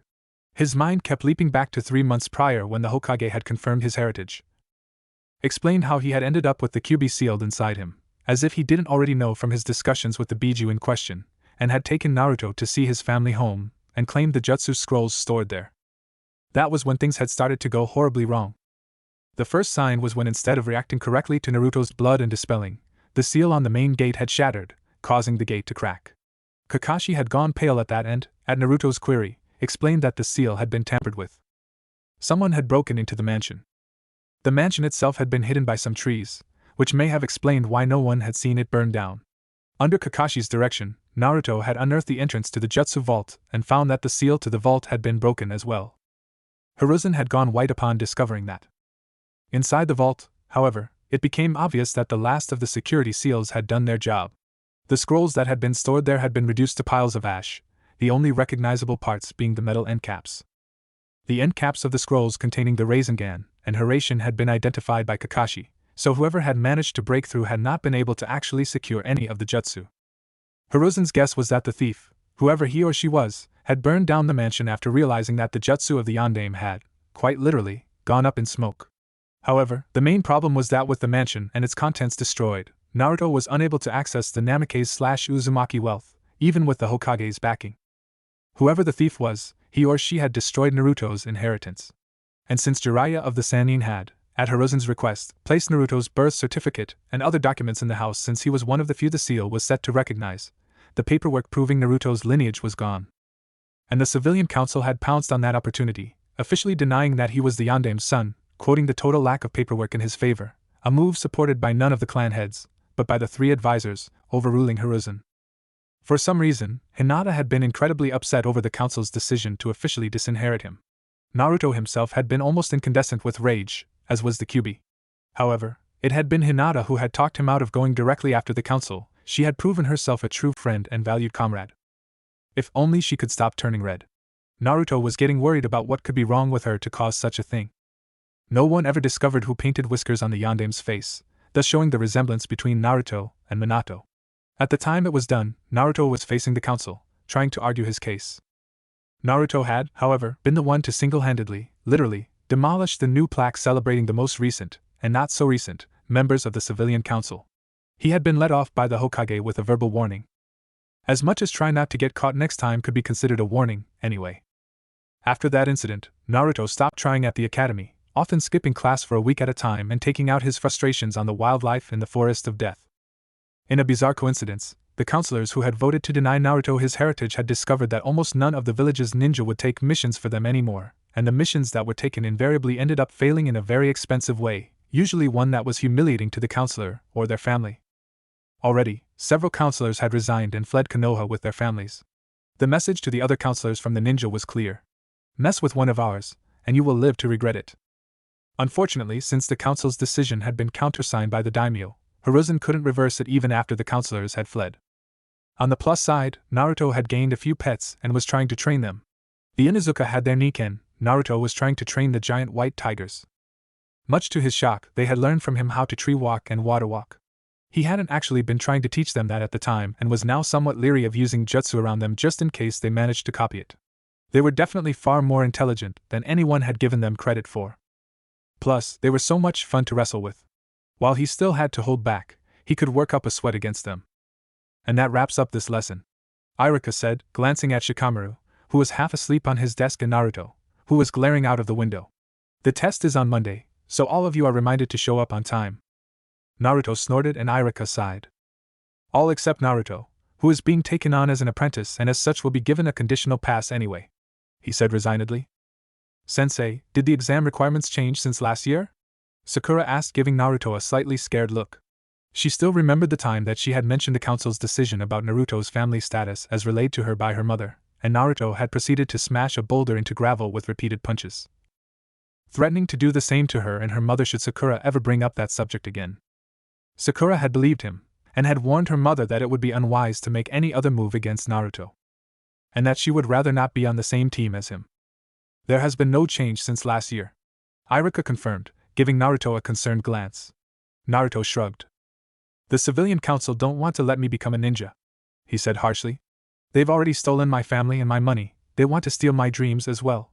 That's why they insist on a normal bunshin, they know I'm too damned powerful to do one. Sakura looked away guiltily as Iruka nodded with an expression of pained agreement. Naruto stood up and slid the window open. I'll be back for the team assignments, but right now, I need to find one of my cats and get some fuzz therapy and relaxation. Everyone blinked a few times, then Hinata spoke up. Did anyone else know that he has a cat? I didn't. Kakashi stared in shock at the sight before him. Iruka had told him that Naruto had skipped lessons again, so he had used his skill as a tracker and followed his ward into the forest of death. Given Naruto's insane strength and skills, which were, as Kakashi admitted to himself, pretty close to Jonin level, he didn't think that much in the forest would be a danger. He had not been prepared for what he had found. In a clearing, Naruto was relaxing, leaning against one of the giant tigers of the forest.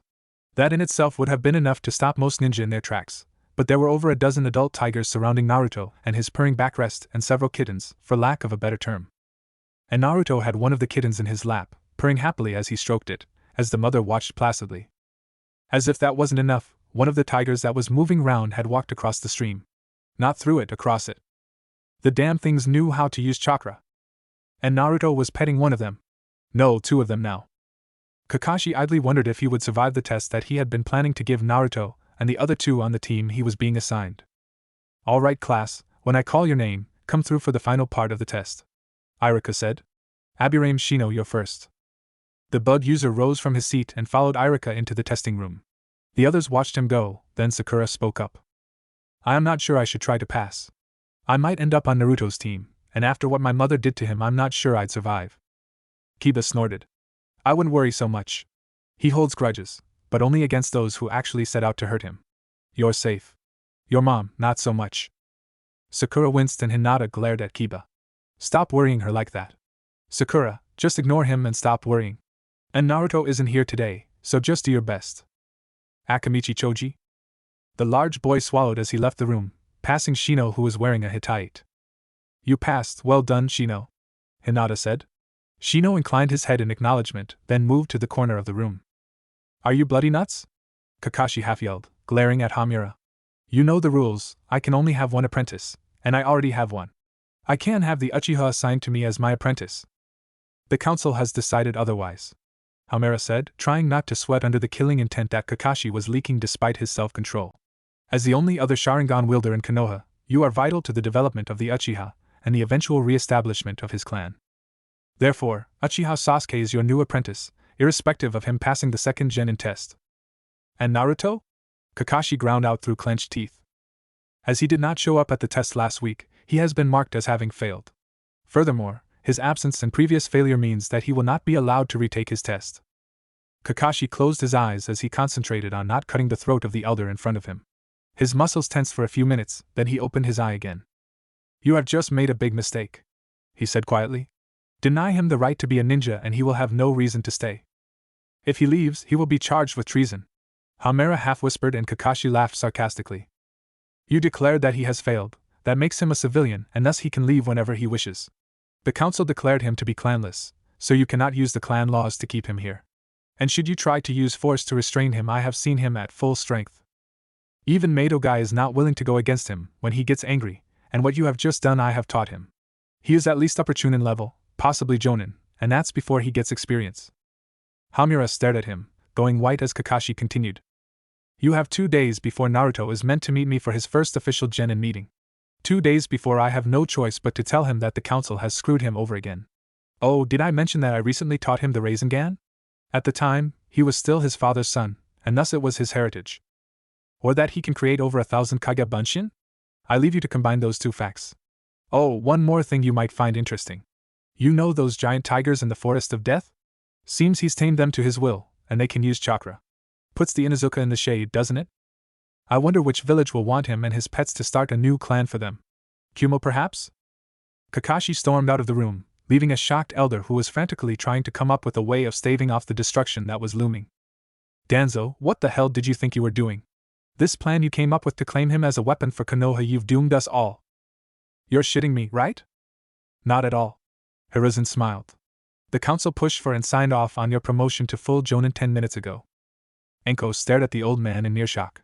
But my past who I was trained by, and all of a sudden they pull a turnaround and push for my promotion rather than try to have me removed from the shinobi lists? What the hell happened? It's actually quite amusing, Sarutobi said, a wide grin on his face. The civilian council decided to try and undermine me, but realized too late that on this occasion I wasn't the one they should be scared of. When they realized how badly they had erred, they came to me begging for me to solve their problems for them. I managed to really put the screws on them, and your promotion was one of the results. Enko grinned fairly. Nice. So what's the catch? Well, Hiruzen said you get an apprentice. He's already been trained somewhat by Kakashi and Guy, so… Wait. Enko interrupted, her grin widening. I get promoted to Jonin and get the gaki that everyone knows is the Yandame's son, despite what the council claims. Sweet. When do I meet him?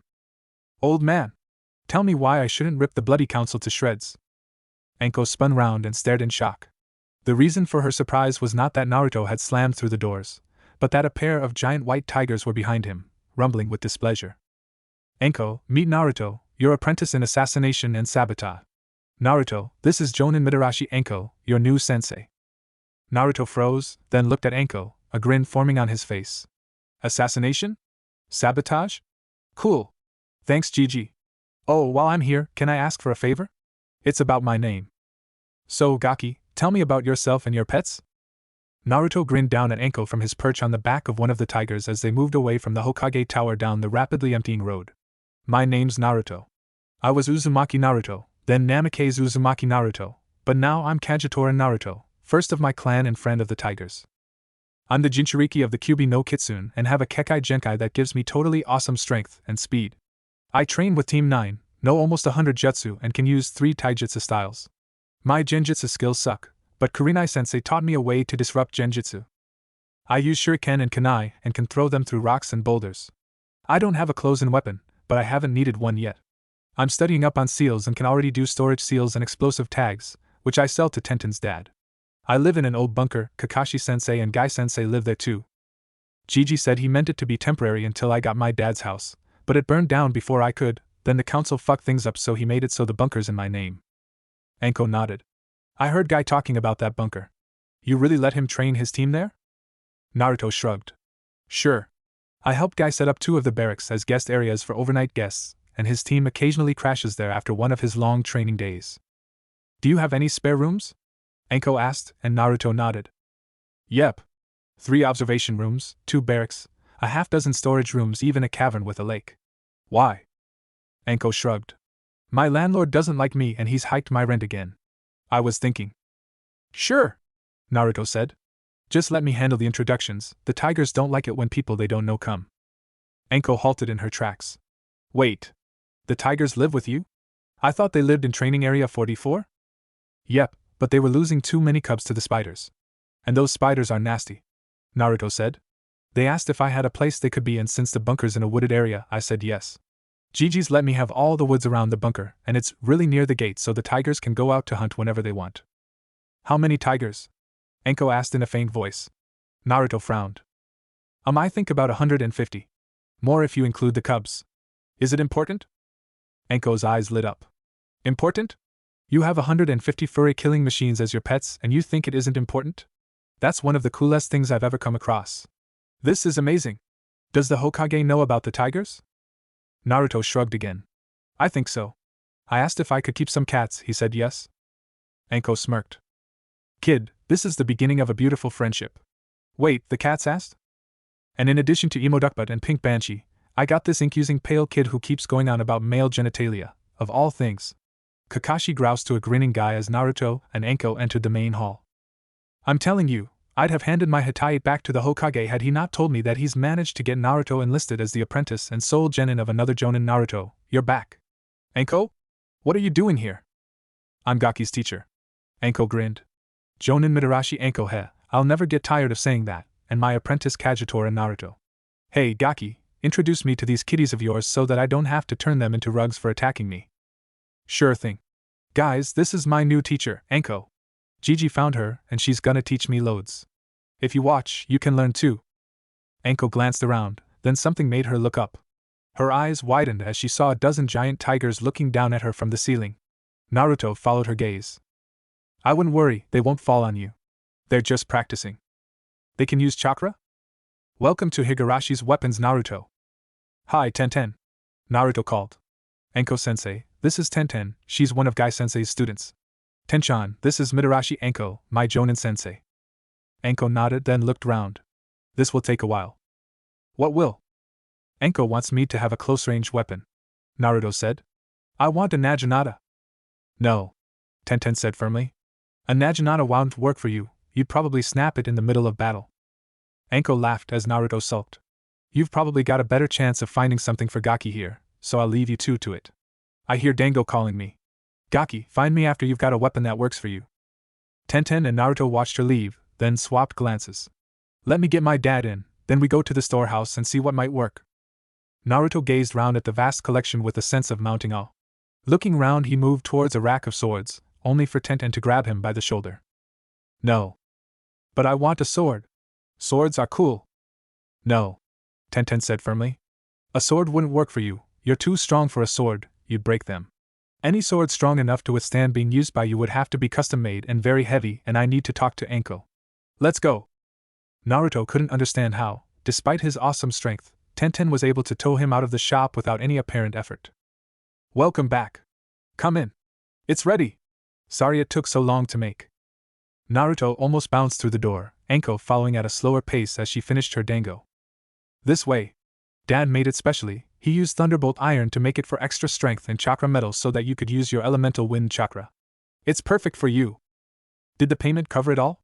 Anko asked and Tenten nodded. Yep, just.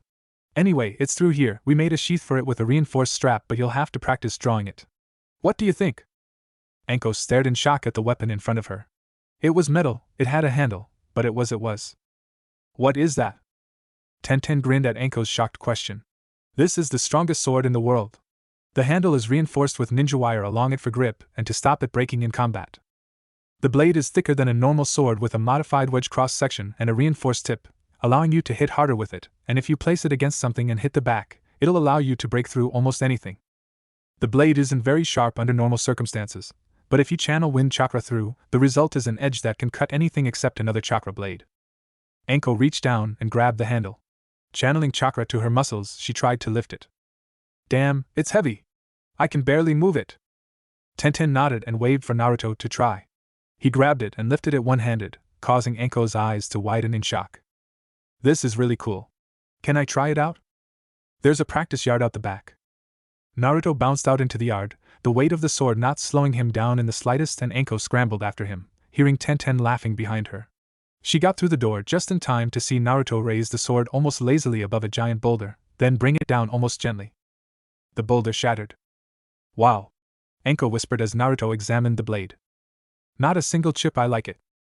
Anko stood motionless as Naruto bounced back inside. After a few minutes, her mind restarted and she found herself staring at a worried Tenten. Are you alright? That is not a sword, Anko stated in a shocked voice. That is a metal tetsubo with an edge. Tenten laughed. Yep, pretty much. But it works. Anko stared at the younger girl. Do you have any idea how much damage he could do with that thing? He could take down a freaking castle wall with a single okami, this'll be great. Hey Naruto! Tenten shouted. What are you going to call that?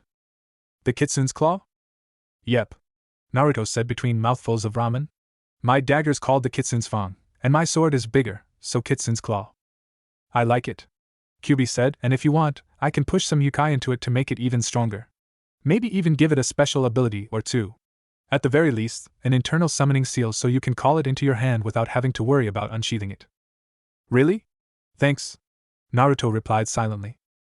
Not a bad name, Gaki, Anko said after a moment's thought.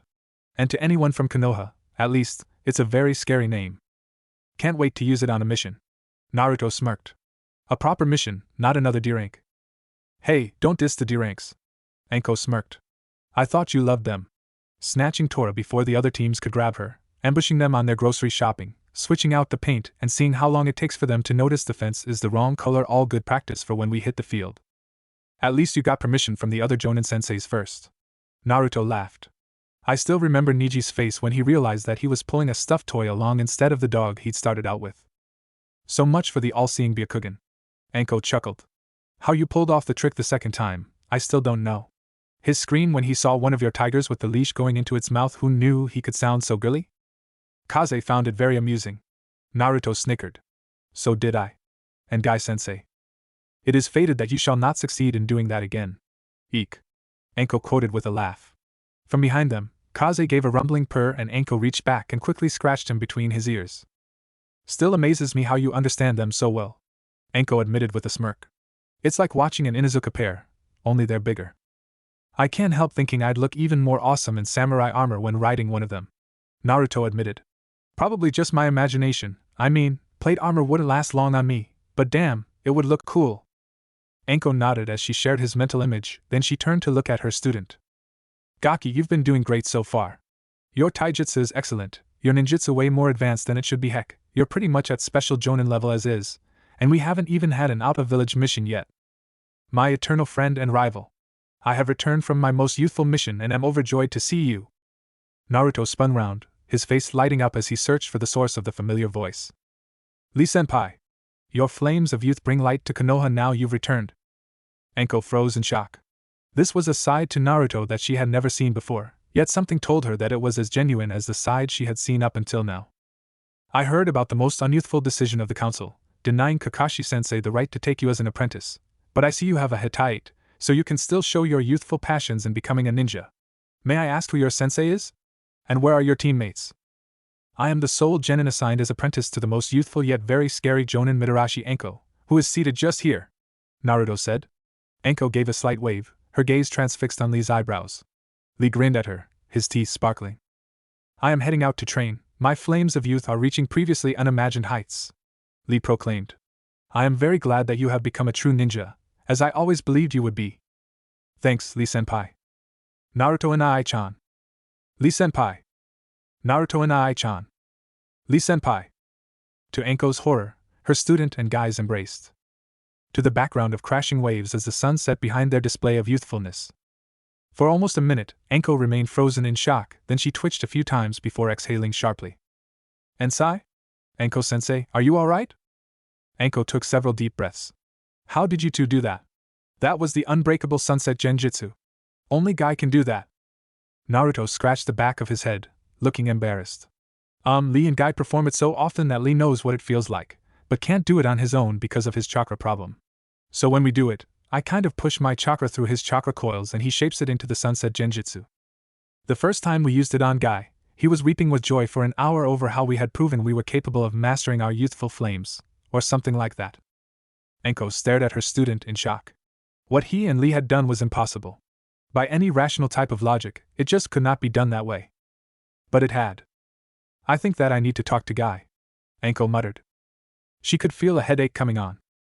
The sunset genjutsu faded away and Guy's expression was a complex mix of pride, astonishment, and total confusion. You are right, Anko-san. Now that you mention it, that should not be possible. What do you mean? Naruto asked, perplexed. Lee can't use his chakra, so he uses mine instead. How is that so strange? Because Lee-kun's coils prevent him from using chakra at all. They are deformed, so chakra cannot pass through them. For him to be able to guide and shape your chakra like that, his coils would have to Niji. Use your eyes on Lee now.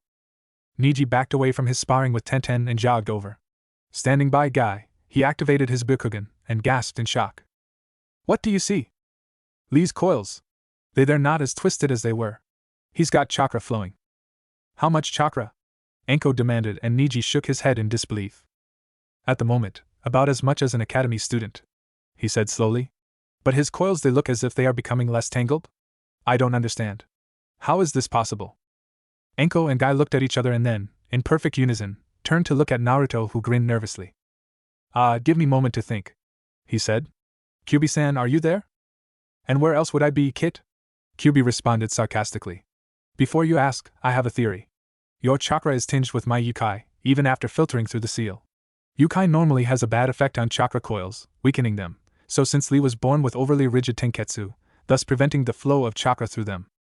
Then weakening the coils makes them more flexible and allows chakra to flow properly. Naruto mentally exclaimed.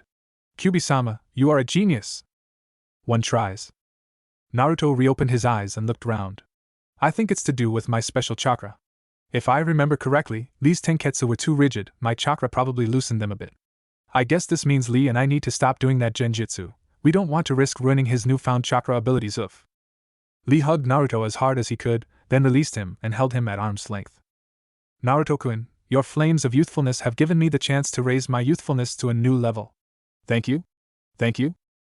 Before Naruto could respond, he found himself in an even tighter hug, this one courtesy of Guy.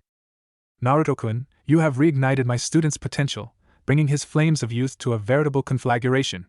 Lee-kun, I can now teach you the henge, kawarimi, bunshin and how to tree and water walk, increasing the youthfulness of your skills. And at last I can let you sign the turtle contract. Naruto-kun, I can never repay you for what you have done. If you wish, I shall even instruct you in the Goken. Guy. Lee. Both Guy and Lee released Naruto and he dropped to the ground, gasping for breath. After a few minutes he stood up and shook his head.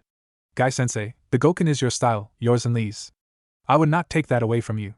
But Lee, I think that this is worth at least 2 victories in our competitions, don't you?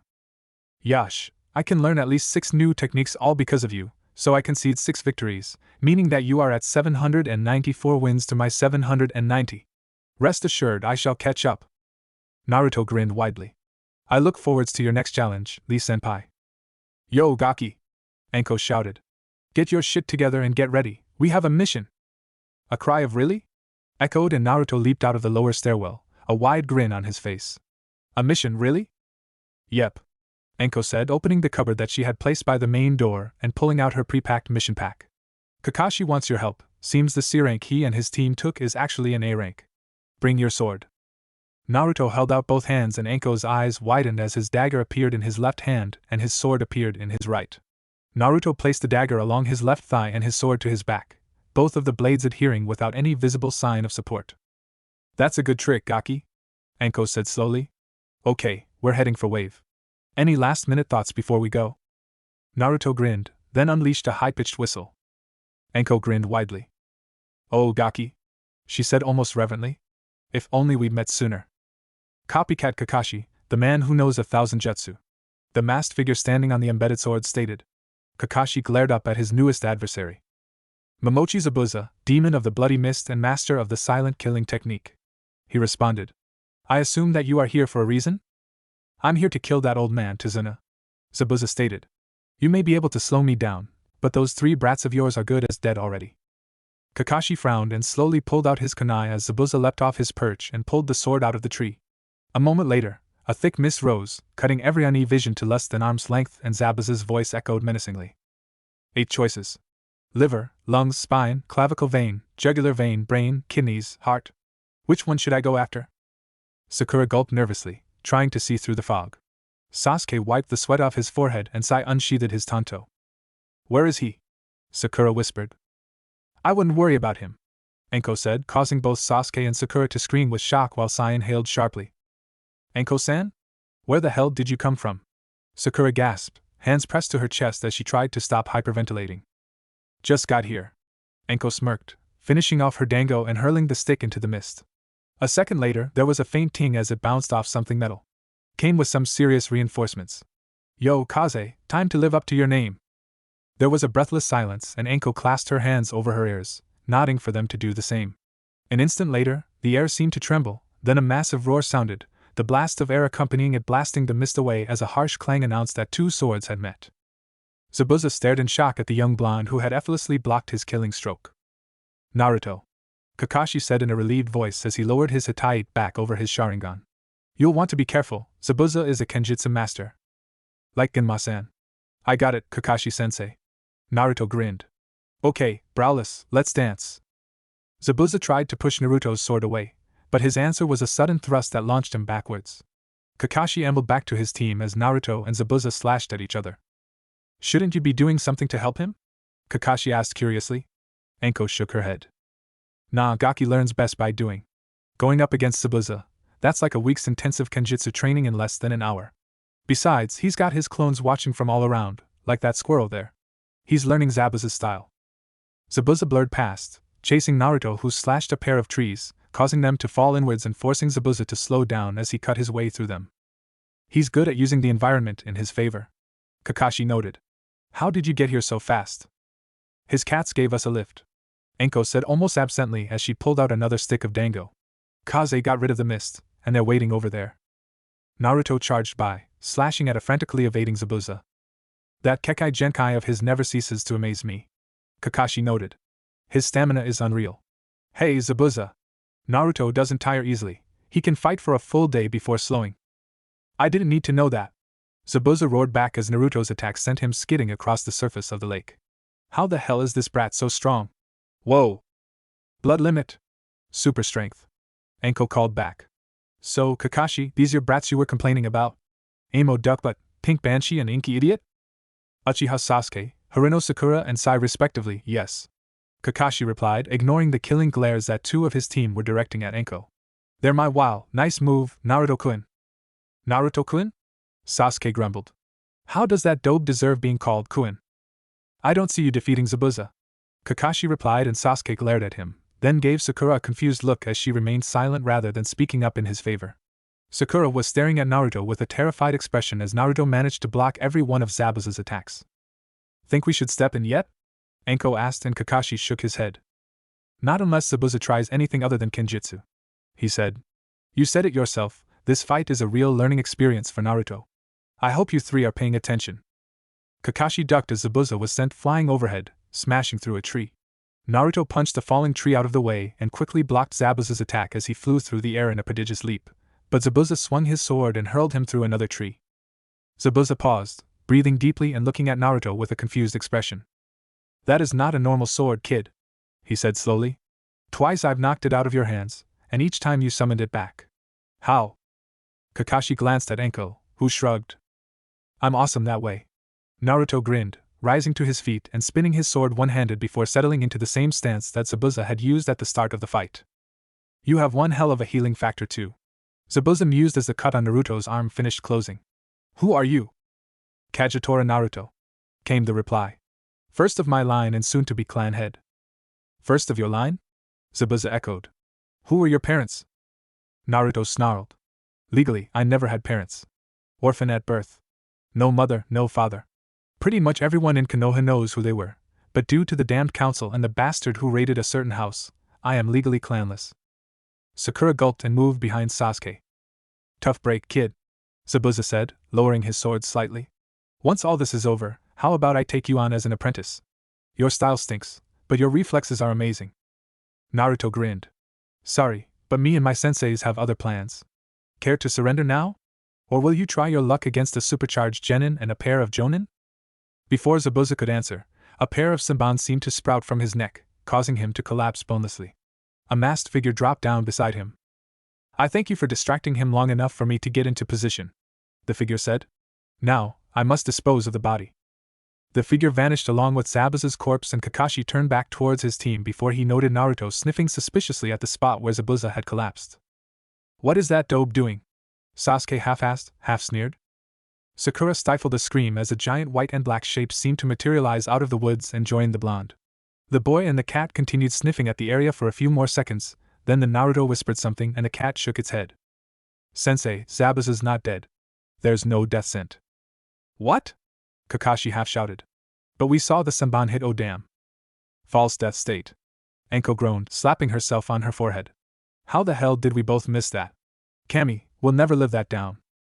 Excuse me, but what is it? Sakura asked, keeping both Anko and Kakashi between herself and the irritated Naruto. Zabuza's still alive. Kakashi sighed. The Hunter-nin was obviously his assistant, and used senbon to send him into a false death state before fleeing with him. We've been duped.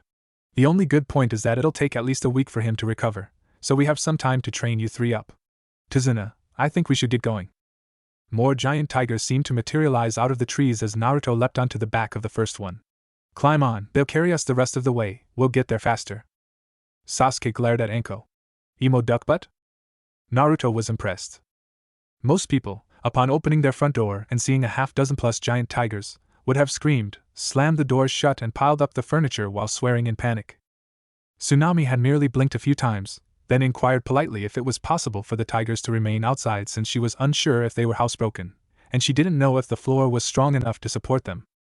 Anko and Kakashi found it hilarious, especially when all the tigers, after a quick series of growls, snarls, yelps and purrs, all nodded and settled down in front of the house. Once inside, Kakashi glanced over at his students. Sensei, Sakura said carefully, what do we do? Will Zabuza return? Probably, but not for at least a week, Anko said, pulling out a small scroll and unsealing a plate of dango. Tossing a stick to Naruto, she bit into her dango with a sigh of pleasure. Going into a scrumped false death state screws the body up. It'll be a week at least before he's back to battle ready. Gives us time to get you brats to a level that'll give you a chance of living through this. Anko's right, Kakashi said. For the next week, you are going to get trained. Basic chakra control and taijutsu practice. We'll start with tree walking tomorrow. What? Anko half shouted. You went on a C rank without even teaching them the basics? I was trying to hammer teamwork into them, Kakashi protested, much to Naruto's amusement. The emo is insistent that the others will slow him down, and he can do better alone. The Pinky is a total fangirl and is thus currently totally useless, and Inky is so maladjusted that I'm amazed he's survived this long. If it hadn't been for the damned council forcing me to pass them and not do anything they consider harsh, they would have failed and been chucked out of the academy. Naruto burst into howls of laughter, and Kakashi paled as he realized that his 3 genin were staring at him, 2 of them with betrayed expressions. Anko smirked. I made no promises, so how about this? You and Naruto go and find where this Gato that Tazuna mentioned has his headquarters. I'll drill the terrible trio in the basics. Sasuke and Sakura looked at Anko's feral grin and both shuddered. Kakashi placed his chin on his hand. Try not to hurt them too much, I need them to still be mobile in a week. Anko pouted, then slapped Naruto's head. Calm down, Gaki. It's not their fault that they're so pathetic. You know how most of the academy teachers were trying to screw up your education. These 3, well, Pinky and Emo, just got caught in the splash. Since Pinky is from a civilian family and Emo decided to refuse any external help in favor of training badly by himself, neither of them could compensate. How Emo got the Rookie of the Year award, I don't know. Probably council interference. So you and Kakashi and your tigers go searching for Gato and find out what he's planning. Rich scum like him are always seeking ways of spending less. It wouldn't surprise me if he's planning on backstabbing Zabuza. Probably something like hiring a load of thugs and sending them to kill Zabuza after he's worn himself out trying to take us down. Naruto nodded slowly. That's dirty, underhanded, devious from what I've heard about Gato, I'd agree. Then it's agreed, Kakashi said brightly. Tomorrow you and I will set off to see if we can find Gato's headquarters while Anko trains my students in my absence. With my skills and your clones, we should be able to cover quite a bit of ground. Why did you suddenly look guilty when I mentioned clones? Kaze and I were experimenting with what we could do, Naruto muttered. I think that the tigers may have learned the Kagebunshin. On the plus side, if I do a henge after linking my chakra to Kaze's, I turn into a tiger too. I think I need to see what you've been getting up to, Kakashi said after a long silence. On the plus side, what you've done may count as clan techniques, so you don't need to worry about teaching them to anyone for some time. Can the tigers turn into humans? Naruto shook his head. Nah, they're happy as they are. They don't see human form as being anywhere near as perfect as they are, and I guess they do have a bit of a point. Anko laughed out loud as Kakashi smiled behind his mask. Alright maggots, time to start your training, Anko yelled as she hurled a bucket full of water over the sleeping genin. All 3 almost catapulted themselves out of their blankets as the icy cold water sluiced down on them, shocking them from their slumber. As all 3 scrambled upright, Anko put the bucket down. Alright, listen up, scumbags. Kakashi's gone, and left you 3 in my tender hands, and because of certain considerations, he hasn't been able to teach you like he wanted to. That means that I'm going to hammer what you need to learn into you. You will hate me, you will curse me, you will come to know me as the most sadistic bitch in the world, and I will lap up every second of your suffering and cause you to suffer more. Now get outside, it's time for early morning calisthenics, and the one who does worst gets to be my new Saban target. Move! Anko stepped back, raising her kunai so that she could lick its edge, but the trio had already fled. With a grin guaranteed to give nightmares to anyone who saw it, she ambled after them. Alright, you scumbags, Anko growled as she prowled around the 3 genin, 2 of whom were almost paralyzed with fear and the third obviously disturbed by her actions. Kakashi told me what he was doing, and you 3 are the worst possible excuse for a team I've ever seen. He's tried to get you to learn teamwork, and failed big time, so since the gentle approach has failed, and since the council is preventing him from using harsher methods himself, he's left you to me. And I was trained by the biggest, most sadistic bastard ever, and now I get to do it to you. Sakura gulped, and Anko's grin somehow became even more cruel as she strode over to a nearby tree and walked up its trunk, pausing briefly before walking back down. That was the tree climbing exercise. You do it by channeling chakra to your feet. Too much, you get blasted off. Too little, you slip down. You will start now, and if I think you are giving it less, then you're all. The 3 genin watched with wide eyes as Anko threw a kunai that sliced through an arm-sized branch, causing it to fall to the ground. What the fuck are you three waiting for? The trees are there, move. They moved. A small noise alerted Enko to the fact that she wasn't the only one outside the house, and she turned to see Tsunami looking at her worriedly. Aren't you being a little harsh on them? Enko sighed and dropped her normal psychotic persona act. Better that I'm harsh to them now and they learn what they need to, rather than going soft on them like the civilian council wants, and letting them all get killed because they've overestimated their skills and decided to fight rather than retreat. We're ninja. Soldiers of Konoha. There are so many things that can kill a ninja, or end a ninja's career, that it isn't even funny, and it's worse for Kunoichi. These three need to learn that they aren't Kami's gift to the world, that they can be hurt, injured, and possibly killed no matter what they do. They need to find their limits, so that they can work out how to improve them or work around them. If I don't push them now, force them to get stronger and more resilient, then when they face an enemy, they'll just break. Tsunami looked rather disturbed, but she nodded slowly. I think I see. How much training will you give them? Enko snorted. As much as they can take, then a little bit more to force them to improve. You don't know how bad they are, how the civilian council screwed with the academy to try and make it easier to pass. Their class, only 9 passed the final test, the one set by ninja rather than civilians. 9 out of over 36. And all but 1 were from a clan, even if Gaki's been denied his. Gaki? Naruto. Enko sighed. Pretty much everyone knows about his burden, although most blame him for it even though it wasn't his fault. And the civilian council declared that the man everyone knew was his father, was proven to be his father by blood testing, was no relation to him at all. Apparently they were trying to snag him for a private shinobi group that answers to the council, but they misjudged what their actions would do and realized too late that by cutting his links, he had no reason to stay and was too powerful for them to prevent leaving. Wish I'd been there to see the look on their faces, especially since the old man would have defended Naruto's right to leave. Anyway, Naruto's the shinobi's shinobi. Trained by the best ninjutsu master and the best taijutsu master of Konoha, with lessons from several others and enough strength to throw a tree like a kunai. That sword of his? Solid metal, heavier than steel, yet he waves it around like it was paper. He's a one-man army. These three? They're still not even recruits. Excuse me? Tsunami watched as Enko strode off, yelling at the trio of genin. Oh Kami, that woman's a monster. Sasuke groaned as he slumped down at the table and started to devour the plate of food in front of him. She's Naruto's sensei. Sakura shivered and Sasuke looked at her strangely. Why are you so fixated on that dope? My mother was one of those who voted for his heritage to be stripped from him, Sakura whimpered. I'm scared he may decide to make me have a training accident, and it scares me when he's near. The council decided that despite all evidence to the contrary, Naruto was not the son of the Yondaime Hokage and the red-hot habanero. Sai said tiredly from where he was sitting, having just finished his food. He has since, with the help of the Hokage, declared that he is the founder of a new clan, the Shadows of the Tiger, and claimed the Rasengan as his clan jutsu. Until recently, he has been working on adding an elemental component to it. And how do you know that? Sasuke asked as Sakura hunched in on herself. I deployed some ink mice to watch him, Sai said with a slight shrug. I felt it was best to keep an eye on Dickless. Sakura froze. Hold on, you call me ugly and Sasuke smiles, so if you call Naruto, how big is he? Sai held his hands up and Sakura's eyes almost bulged out of their sockets. No way. He's that big. Wait, Hinata Byakugan sees through things. Oh Kami, that's why she went after him. Actually, she fell in love with him before she had learned how to use the Byakugan.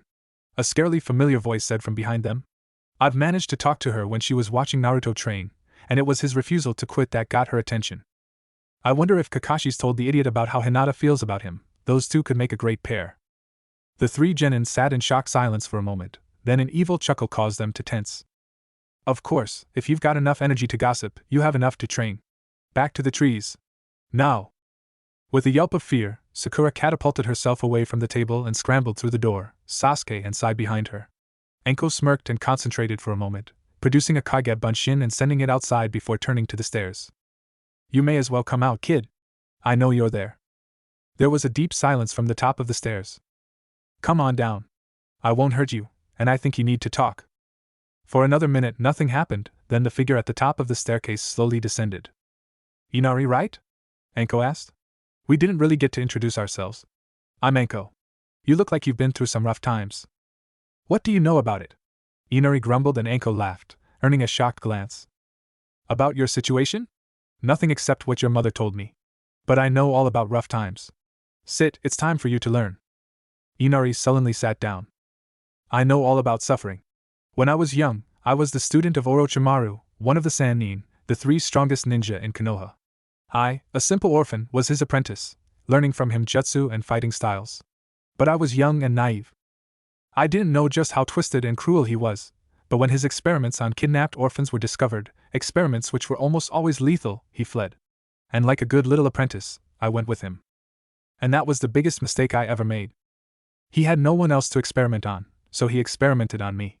Poisons, jutsu. I still have the damned curse seal that he placed on me, just here. It means that if I try to use too much chakra, it reacts and causes incredible pain, and Orochi team can trigger the damn thing whenever he wants. Eventually, he abandoned me. I wasn't evil enough for him, so he threw me away like a piece of trash. I managed to get back to Konoha, where almost everyone treated me like shit for having been taught by that bastard. I had no family and, at first, no friends. Eventually, a chunin named Kurenai managed to become my first true friend, and through her, I met several others. I hold them close to me and they helped me to get past what that bastard did. Anko paused and saw Inari's expression. My story's bad, but Naruto's? His is worse. On the day he was born, a monster attacked Konoha. Only the chakra of a newborn could be used to defeat the monster, but the villagers didn't understand what had happened, and instead of seeing Naruto as a hero, they saw him as the monster reborn. The fact that both his parents were killed in the attack didn't help. When he was only 4, he was thrown out of the orphanage. Not that it had made much difference, they were too scared to actually hurt him, but what they did was worse. They ignored him and locked him in an empty room for the slightest reason. By the time he was thrown out, he was malnourished and had learned less than children half his age, because no one wanted to talk to him. Then some bastard threw a rock at him, and his Kekkei Genkai activated, giving him incredible reflexes and strength. The downside? No control. It took over 5 years, and the constant training of 2 elite ninja, a taijutsu master and a ninjutsu master, before he got to the point where he could safely give someone a hug without accidentally breaking their ribs or spine. And then his lineage was revealed. His father had been a great warrior, renowned across the lands, and his mother a kunoichi almost as famous. But the civilians on Konoha's council refused to believe that one they saw as a monster could be the son of their greatest heroes, so they passed a law stripping his lineage away from him and removing the money that he should have inherited. And he couldn't stop them because someone had tried to steal his father's techniques, and the resulting fire had destroyed the documents proving who he was. You think you have it bad? Trust me, kid, you still have family who care for you. You still have a home, and you aren't hated by everyone. You have it easy. Think about it, Naruto and I went through hell and we still carry on. You've had it harsh, but compared to us. Inari froze and Anko strode to the door. You need to get a grip, kid. Don't try to forget the bad things, but concentrate on what you still have. And think about what you'll do to protect them. Inari didn't move as Anko closed the door behind her. Anko stared at the trio in the dawnlight. Good news, maggots. Today, you only do tree climbing if you feel like it. I have something else planned. A lesson in stamina, evasion skills, and the need to learn to move fast. And it's called Holy Shit. Don't get eaten by the giant summons. Kuchios no Jutsu. A large cloud of smoke formed and dissipated to reveal a giant snake. Anko lazily pointed. Get them. The snake lunged forwards and all 3 genin sprinted off, Sakura screaming in fear while Sasuke left some liquid behind. Anko smirked and moved to the porch, leaning against one of the support pillars. How likely are they to get eaten? Tsunami asked from behind her, and Anko snorted. They won't. I asked my summons to chase them, scare them, maybe bash them a little, but he won't actually eat them. Just make them think he will. I promised Kakashi I wouldn't kill them. Do you do this sort of training to Naruto? Anko chuckled. Naruto would uppercut any summons I called straight back to their world, or use that giant blade of his. Gaki's a total powerhouse, he just needs to learn to control it. Nah, speed, stamina and strength ain't a problem with Gaki, it's control that's the issue, and he's got quite good at it. His reflexes are so boosted that I can't even hit him with my shadow snakes from 4 paces away, and he's pretty much surpassed me in traps and general trickery. All he needs is experience and hints on teamwork, and since he often does things with teams 8, 9 and 10, he's learning that as well. Which team are they? Tsunami asked as a white-faced Sakura sprinted past, intent on escaping her pursuer. Team 7. Anko shrugged. The Uchiha is incredibly arrogant, the girl is an Uchiha fangirl who needs to seriously wise up, and the pale boy I don't know, but there's something off about him. The girl is terrified of Naruto, her mom was one of the ones who voted for him to be stripped of his heritage. I don't know if he'll ever really get on with them. Still, it led him to get those kiddies of his. Still wish I'd been there to see the old man realize what they really were. Come to think about it, he probably knew from the word go, him and that scrying crystal ball of his. A series of explosions sounded, and Anko raised her eyebrows appreciatively. Sounds like someone took down my summons. Damn, I'll have to congratulate whoever it was. You don't seem upset by that. Tsunami noted, obviously puzzled. Anko smirked. Are you serious? One of them has the guts to fight back. There may be some hope for them yet. Okay, you brats. One of you just dispelled my summons, you get the next hour free, then we start the game again. Scram. Water walking, Anko said as she stood atop the lake, glaring at the trio of genin clad only in bathing costumes. Take what you learned from tree climbing and apply it here. You'll need to use more chakra and constantly adjust it, otherwise you'll fall in. By the end of today, I want you walking on water for at least 10 minutes before falling in. Girl, your aim is 5 as your chakra reserves are so pathetic. On the plus side, you should get this faster than the other two. Begin. From the porch, Anko watched as her Kage Bunshin oversaw the trio. Inari stood beside her, his gaze flicking between the genin and her. How are you doing that? You're there, but here? Kage Bunshin, shadow clone. Anko explained. I created a copy of myself, and when the copy dispels, I get all the new memories from it, meaning that whatever it learned, I learn. I can create about 4 or 5 before getting tired. Kakashi can do maybe 20 and Naruto can do almost 1,000, but he's got incredible chakra reserves. Inari's eyes widened, then he looked up at Anko. Can I learn to use this chakra? I hate being weak. Anko frowned. It's better that you ask Kakashi when he returns. He knows how to teach the basics, my methods are harsher than his. Inari flinched as the Anko clone threw a kunai at Sasuke, who barely managed to dodge it. Kakashi, yeah. Okay. Anko smirked. Yipe. Kiba's yelp echoed off the trees as he jerked backwards, his frantic reaction allowing him to evade the Juken strike by a mere fraction of an inch. Backpedaling rapidly, he dived sideways as another strike scythed through where he had been. Enough. Both combatants halted, Hinata merely breathing heavily while Kiba hyperventilated as the adrenaline slowly ebbed from his system. That was quite incredible, Hinata, Kurenai said, walking over to them. You've really become a lot faster. Thank you, sensei, Hinata said quietly. I knew my taijutsu needed work, so I asked someone for help. I don't mean any insult, but you're a genjutsu specialist, so. Kurenai smiled. No insult is taken. I know my limitations. As a genjutsu user, I am best in a team with frontline fighters, or in a recon group like this. Who did you ask for help? My cousin sensei, Mato Guy. He gave me some weights to help build my speed and strength, and Mitarashi Anko taught me exercises to help me become tougher and more flexible. It's worked.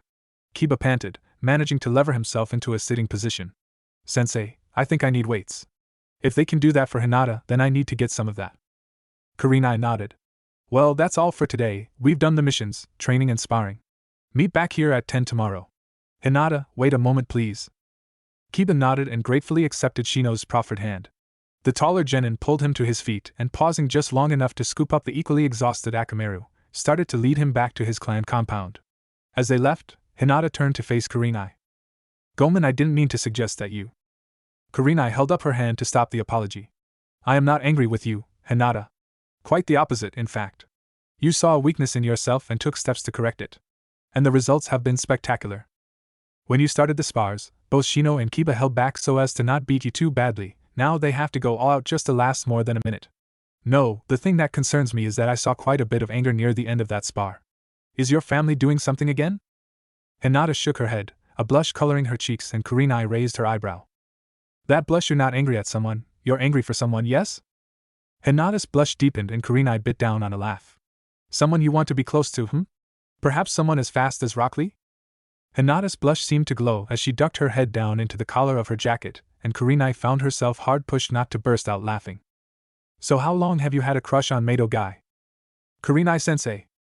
Kurenai could no longer hold it in. Seeing the horrified expression on Hinata's face in response to her joke, she fell sideways, clutching at her ribs as tears of laughter trickled down her cheeks. For what seemed like half an hour, she gasped for breath. Each time she started to recover, the look on her student's face sent her into a fresh gale of laughter. Finally, she managed to pull herself together and looked up into a pair of pale, angry eyes. I'm teasing you, Hinata, but that was a wonderful reaction. Everyone knows you've got a crush on Naruto. Hinata's face suddenly flamed red again before vanishing into the jacket's raised collar. Kurenai almost burst into laughter again, but managed to hold it down to a wide grin. So, why do you need to be stronger? Aren't you strong enough already? Hinata shook her head. Naruto-kun scared of losing control of his Kekkei Genkai. You can see it, he's always trying to hold back as much as he can so no one around him gets hurt. That's why I need to get stronger, so that he doesn't have to hold back as much, so that he can relax a bit without worrying about hurting me. Kurenai thought about it for a moment, then nodded slowly. I see. And what does your family think? My father doesn't mind. I recently found a document from before I was born, a marriage contract between me and Naruto, Kurenai stated. Hinata nodded. But when the council passed that law, saying Naruto wasn't who he was, the document became useless, and since Hanabi has already been confirmed as the new clan heiress. Kurenai frowned. I'm surprised that the elders didn't push to put the caged bird seal on you. Hinata giggled. Dad took them to see one of Naruto-kun's training sessions. They saw him flatten Nijian-san in a full spar and fight Lee-san to a standstill in pure taijutsu.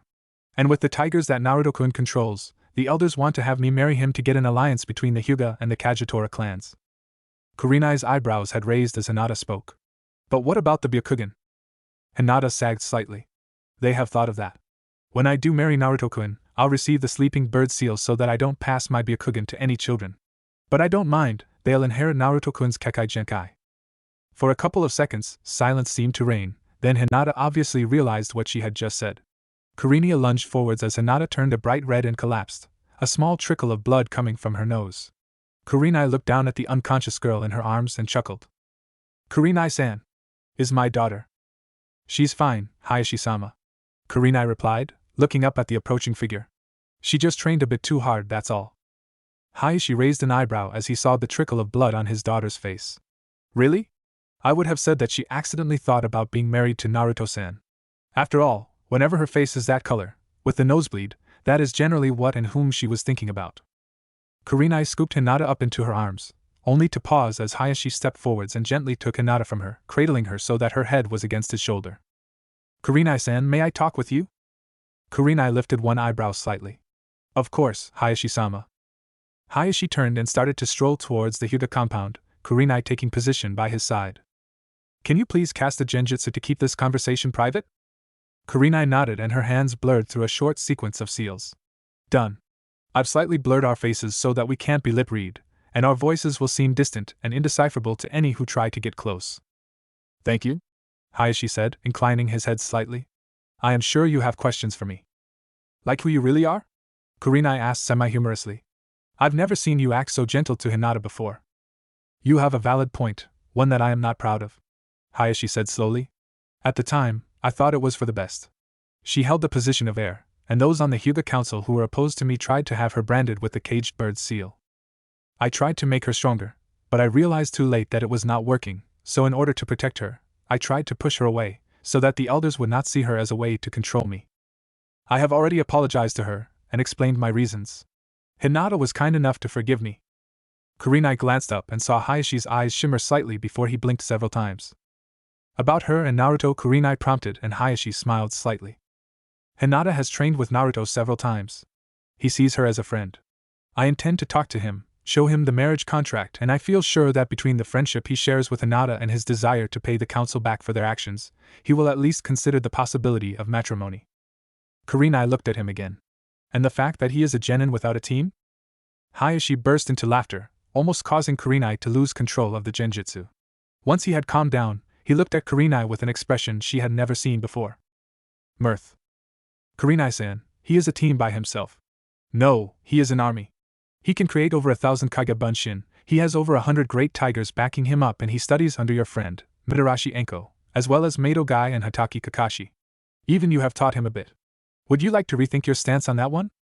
Kurenai blushed slightly. I can't believe how strong Hinata-chan has become.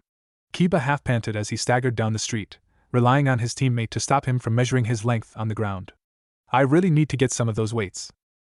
The increase in Hinata-san's combat capabilities has proven to be both unexpected and fortuitous. It is highly possible that her combative capabilities exceed those of both you and I at close ranges. Huh. Shino sighed. It is good she has got better. She may be better than both of us close in. Why didn't you just say that? Kiba half-moaned. She was kicking my tail around the training field like I was her personal plushie. It was all I could do to not get knocked out. I also experienced a significant counterforce whenever I attempted to. Shino stopped talking as Kiba glared at him, then he cleared his throat. She was able to outpower me at close range, and her chakra reservoirs have increased. She lasts longer against my kick-eye. She's got good. Kiba agreed. I really think I need weights. I'm so talking to Mom when I get home. I also have reached the conclusion that I am lacking in taijutsu, Shino said. The use of weights is a concept most agreeable to my current mental appreciation of the situation. Kiba frowned in concentration. So, your fighting is not as good as it could be, and using weights is a good idea. Right?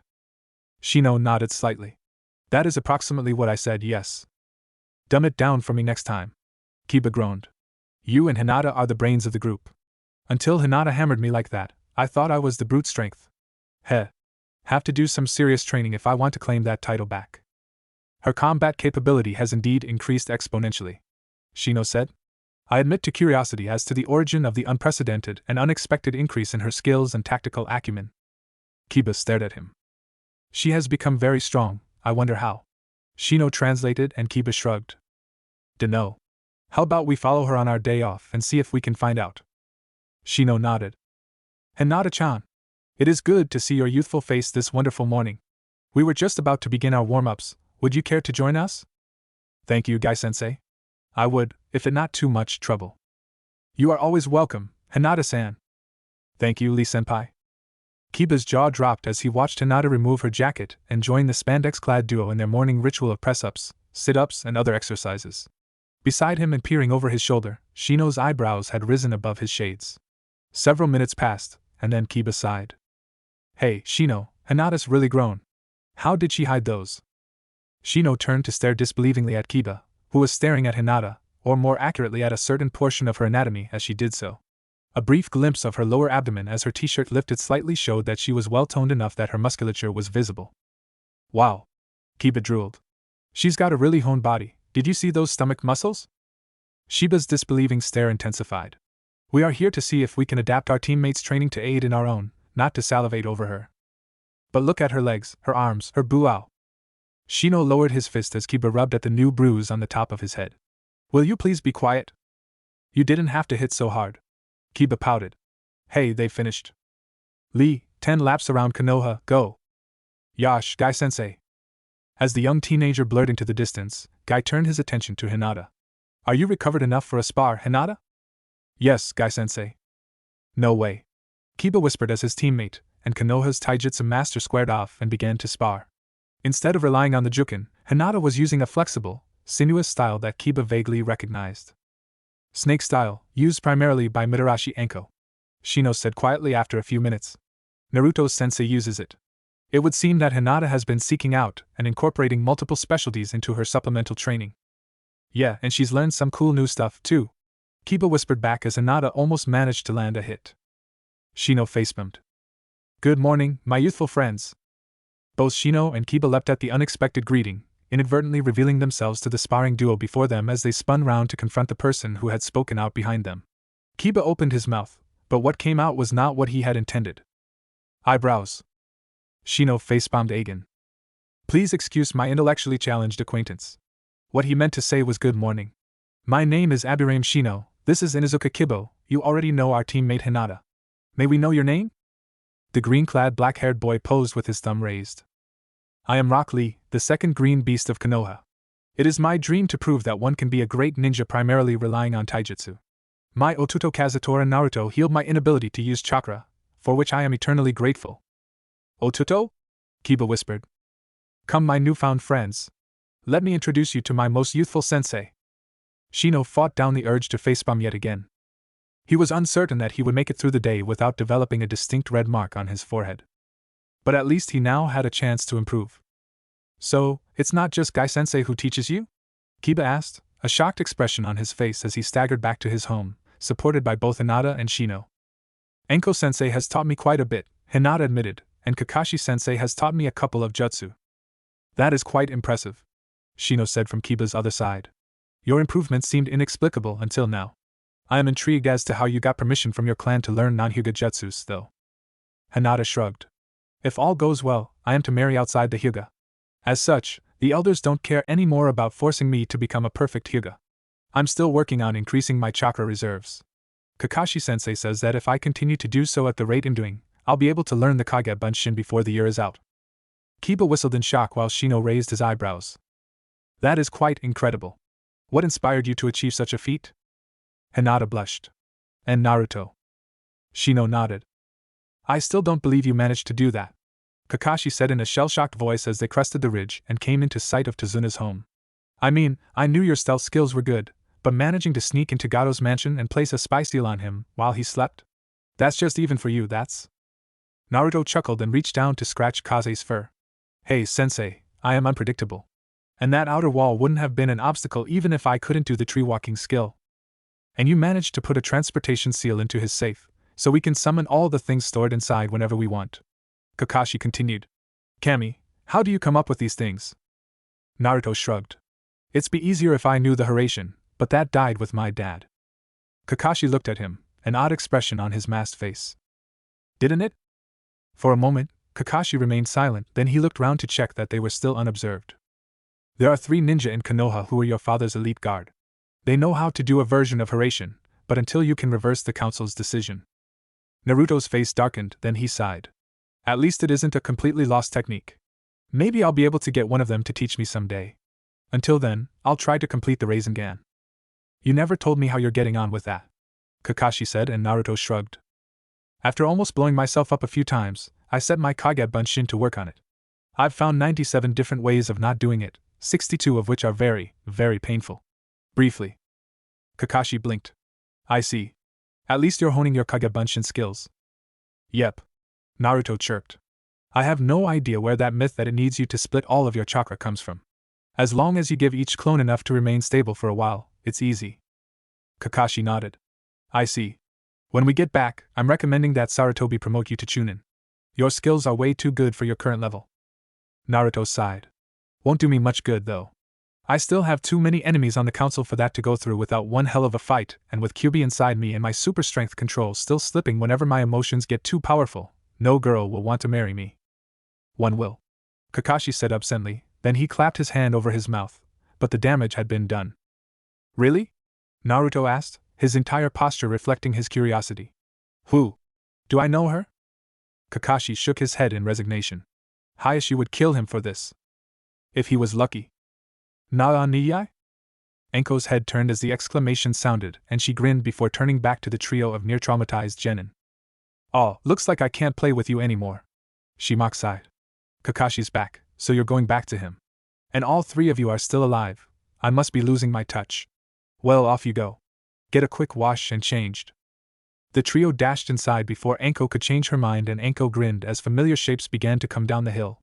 Enko waved and the taller figure returned it. Welcome back. How did you do? We have a spy seal on Gado, and a transport seal in his safe. Kakashi gloated. Your student is really something, you know that? How did you get on with mine? Enko smirked. First, thanks, I'm quite proud of him, even if it was just a case of honing his skills. Second, they're still alive, but I think I got them to at least accept the concept of teamwork. They managed to dispel a few of my summons, and it wasn't just the ink user. You know the little shit can create explosive tags? That got my attention. Pinky's good at planning when she's not in fangirl mode, while Sasuke actually has some combat potential. Still, explosive tags. Kakashi hummed as he dropped down from the back of the tiger he had been riding. Well, I was privately trained to at least genin level before transferring across, so I have no real idea of what he was taught. His ink thing is a Kekkei Genkai, if that helps. Enko turned and stared at the wide-eyed form of her student. Gaki? Gaki? Hey, what have you done to my student? She likes me that way? Kakashi Enko growled, a kunai appearing in her hand. Just what have you done to my student? Kakashi stared at her, then glanced quickly at where Naruto was still sat motionless atop the now sniggering Kaze. I just told him that someone hated Baito fat crush on him, please don't kill me. Enko blinked as she mentally reviewed the rushed ending of the sentence, then her gaze sharpened. Who? Kakashi backed up, raising his hands. You like her, it's Hinata who likes him. Enko relaxed slightly. Hinata? Hyuga Hinata? Nai-san's student? The one who I'm teaching as well? Oh sure, that's old news. Wait. You're telling me that all this time, he had no idea? What the hell were you and Guy teaching him while you were raising him? You should have at least given him the talk.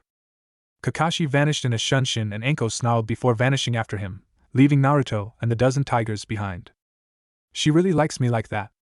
Enko reappeared, sighed and tugged at Naruto's arm, pulling him down. Catching him and standing him up, she guided him towards the house. Hinata likes me? Anko shook her head, then grinned widely. She was so going to have fun teasing him and Hinata about this. So, Kakashi said brightly to the hastily cleaned trio in front of him. How have things been during the last 5 days? Have you been good little genin for Anko-chan? All three stared at him, unable to speak. Well, I'll take that as a good thing. Kakashi continued, apparently missing the reactions of his students. Now, what did she teach you? Sakura? Sakura almost flinched at being singled out, but she managed to pull herself together. We learned tree climbing and water walking. Oh, is that all? Kakashi said, sounding disappointed. She said she was going to work on your evasion skills as well as your chakra control and reserves. She summoned snakes and had them chase us. And she threw kunai at us. Sasuke burst out and Kakashi nodded. That would be the evasion skills. Good to know she hasn't lost her touch. Did she start with the advanced stuff? Poisons, torture, assassination? Sakura and Sasuke both looked horrified while Sai looked slightly disturbed. Kakashi sighed. Well, at least she covered the basics. Sensei? Sakura asked nervously. Why didn't we learn these things earlier? Good question. Kakashi replied in a congratulatory tone. I was hoping you would ask that. Simply, your teamwork was so bad that I had to take action to try and improve it, get all three of you working together. Did you play her favorite game with the snake? The holy shit. Don't get eaten by the giant summons game? Sasuke asked in a haunted voice and Kakashi nodded. Yep, that's the one. Just about the only way to take out one of those when you're a genin is by teaming up against it. At least you managed to not get eaten, that's something. Anything else happen?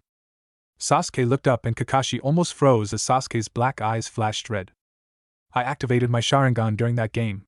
And Anko gave me quite a lecture. I told him that if he used it on an ally, teammate, or anyone from Konoha without permission, I'd rip his eyes out and replace them with his balls. Anko said, appearing from nowhere and draping herself against Kakashi. Kakashi nodded. Well, the punishment's a bit much, but I agree. It's one reason why the Uchiha were disliked by the other clans. They kept trying to steal clan jutsus, and occasionally succeeding. No one likes it when they've trained for years to create a new jutsu, only to have someone blink at them and copy it. Sasuke blinked several times, then nodded slowly. So that is why the other clans didn't support the Uchiha. It wasn't jealousy of our eyes, it was that they were angry with us for abusing their power. Kakashi nodded, his jovial act in abeyance. Yes, Sasuke. Your clan were infamous for stealing other people's jutsu and boasting about it. If you rebuild your clan, you have a chance to build it so it isn't hated. Sasuke lowered his head, his eyes dark in thought, and Kakashi turned his attention to Sakura. So, he chirped, I hear that you can actually be something other than a mindless fangirl. Naruto leaned back against Kaze's flank in the middle of the clearing in the forest, his eyes wandering across the stars above. The Moon Eye girl would be good for you. We both know you like her, and she likes you. Kaze rumbled and Naruto sighed. I know that she likes me and I really like her, but damn it, Kaze, I daren't get that close to her, I'm too strong. I'll hurt her, I just know I will. Kaze turned his head to fix Naruto with a piercing gaze and Naruto slumped. I'm scared, Kaze. He whispered. I have too many enemies in Konoha. If I get close to her, they'll use her to get to me, and it'll really hurt her when they do. I wouldn't worry about it, Kaze replied. Besides, once you claim her as a mate, Blossoming Flower in the Morning Dawn has already asked to be the one to be the protector of Precious Flower with Eyes of the Moon. Naruto smiled at the name that the great tigers had bestowed on Hinata. So Kyuubi wants to guard Hinata. The two of them already get on well. Kaze pointed out and Naruto nodded then yawned. Sorry, but I think that. Sleep well, Kyuubi. Kaze quietly rumbled, knowing that his charge was already asleep. The long-haired figure entered the clearing and froze as a large fur-covered head rose, affixing it with a piercing stare. A moment later, another head rose, this one human and topped with blonde hair. Oh, good morning. The boy yawned, eyes still screwed shut against the dawnlight. The giant cat sighed and laid its head down, grumbling as it did so. What? Oh. Kaze says he's not going to hurt you, and what? He says you're really a boy. He can smell it. Well, Kaze was it? Is right, I am a boy. My name is Haku.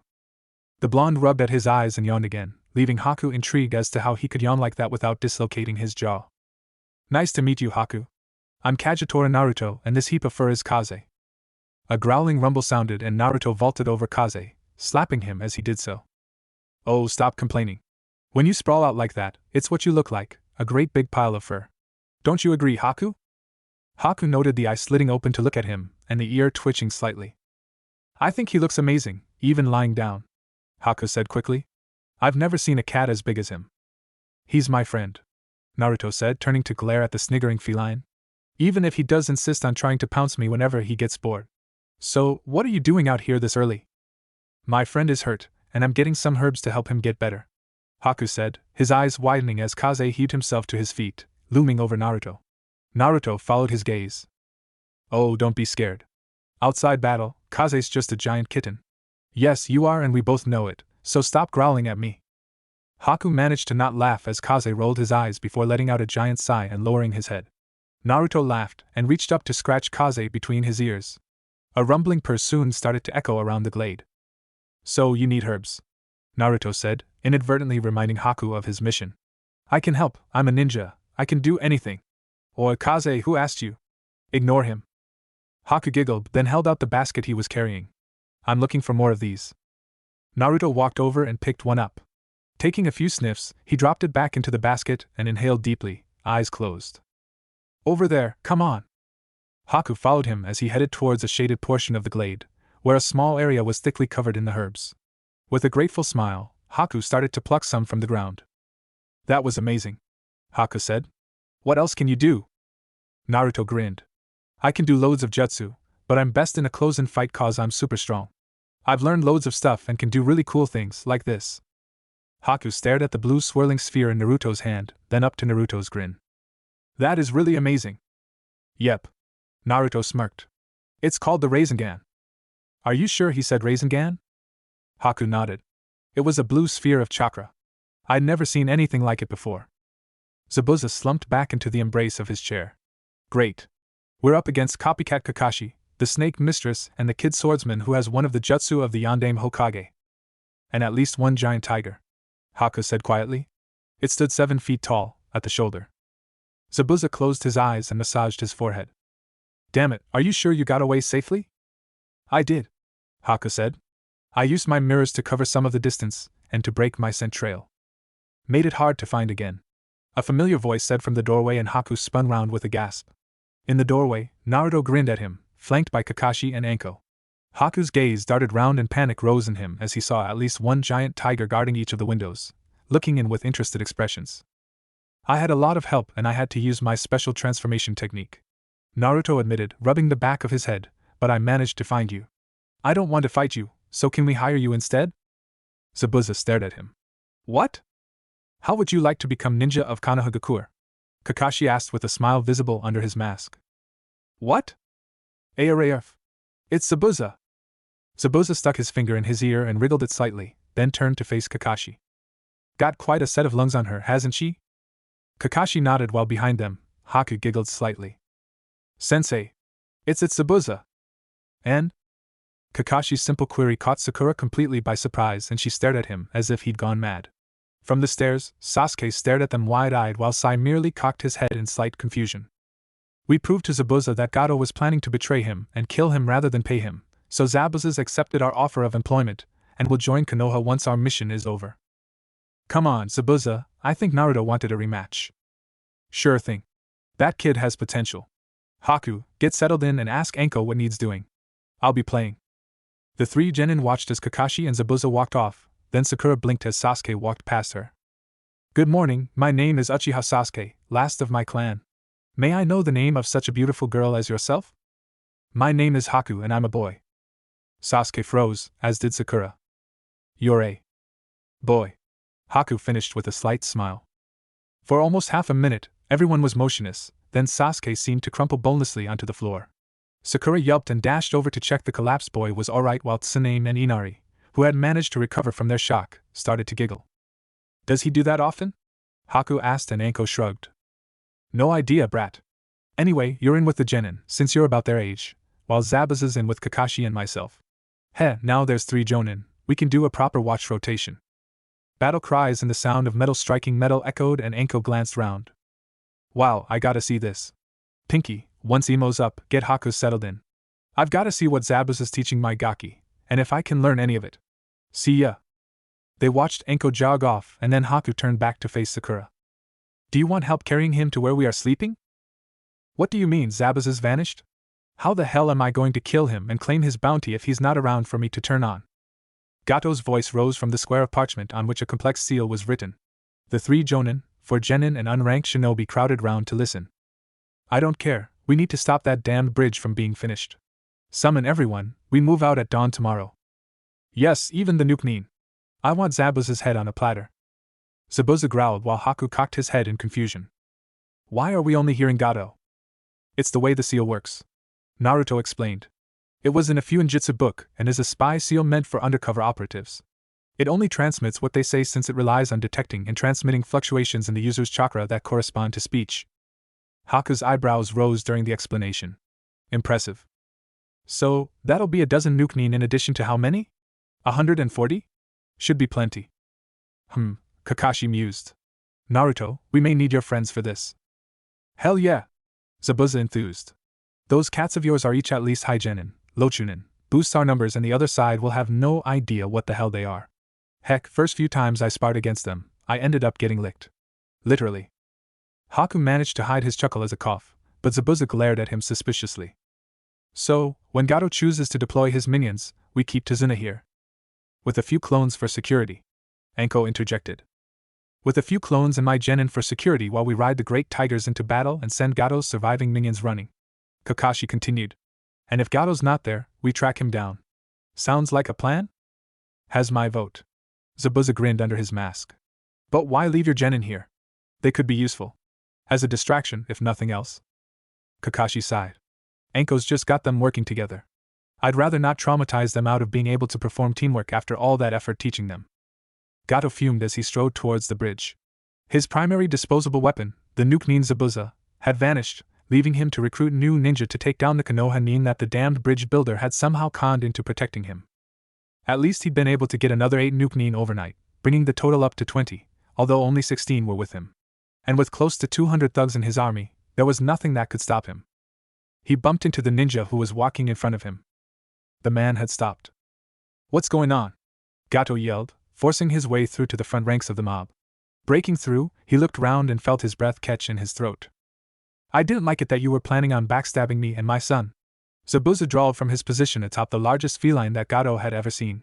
So when my new friends came to me with an offer of sanctuary and a new life, I said yeah. If you hadn't been such a traitorous team, I'd still be on your side. Gato stared at him. Then another giant cat showed up, this one with a silver-haired figure perched on its back. We just emptied your safe, the figure said as he dropped down onto the ground. All that info you were keeping secret, proof of your crimes and your criminal empire, all in our hands now.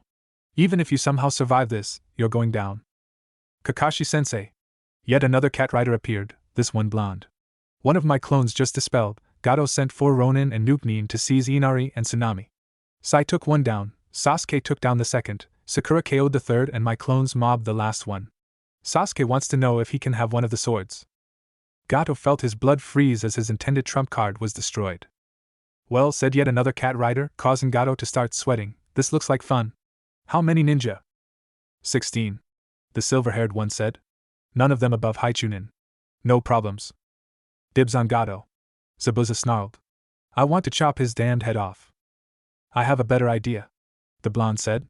Let's catch him and give him to the villagers. Oh, Gaki, the female smirked, keep coming up with ideas like that and I'll have to marry you.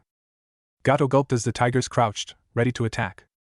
Sasuke and Sai dragged the last of the 4 corpses to by the trees, where Sakura was emptying the pouches and removing the weapons of the other 3. A small pile of kunai and shuriken was close by, as well as several scrolls.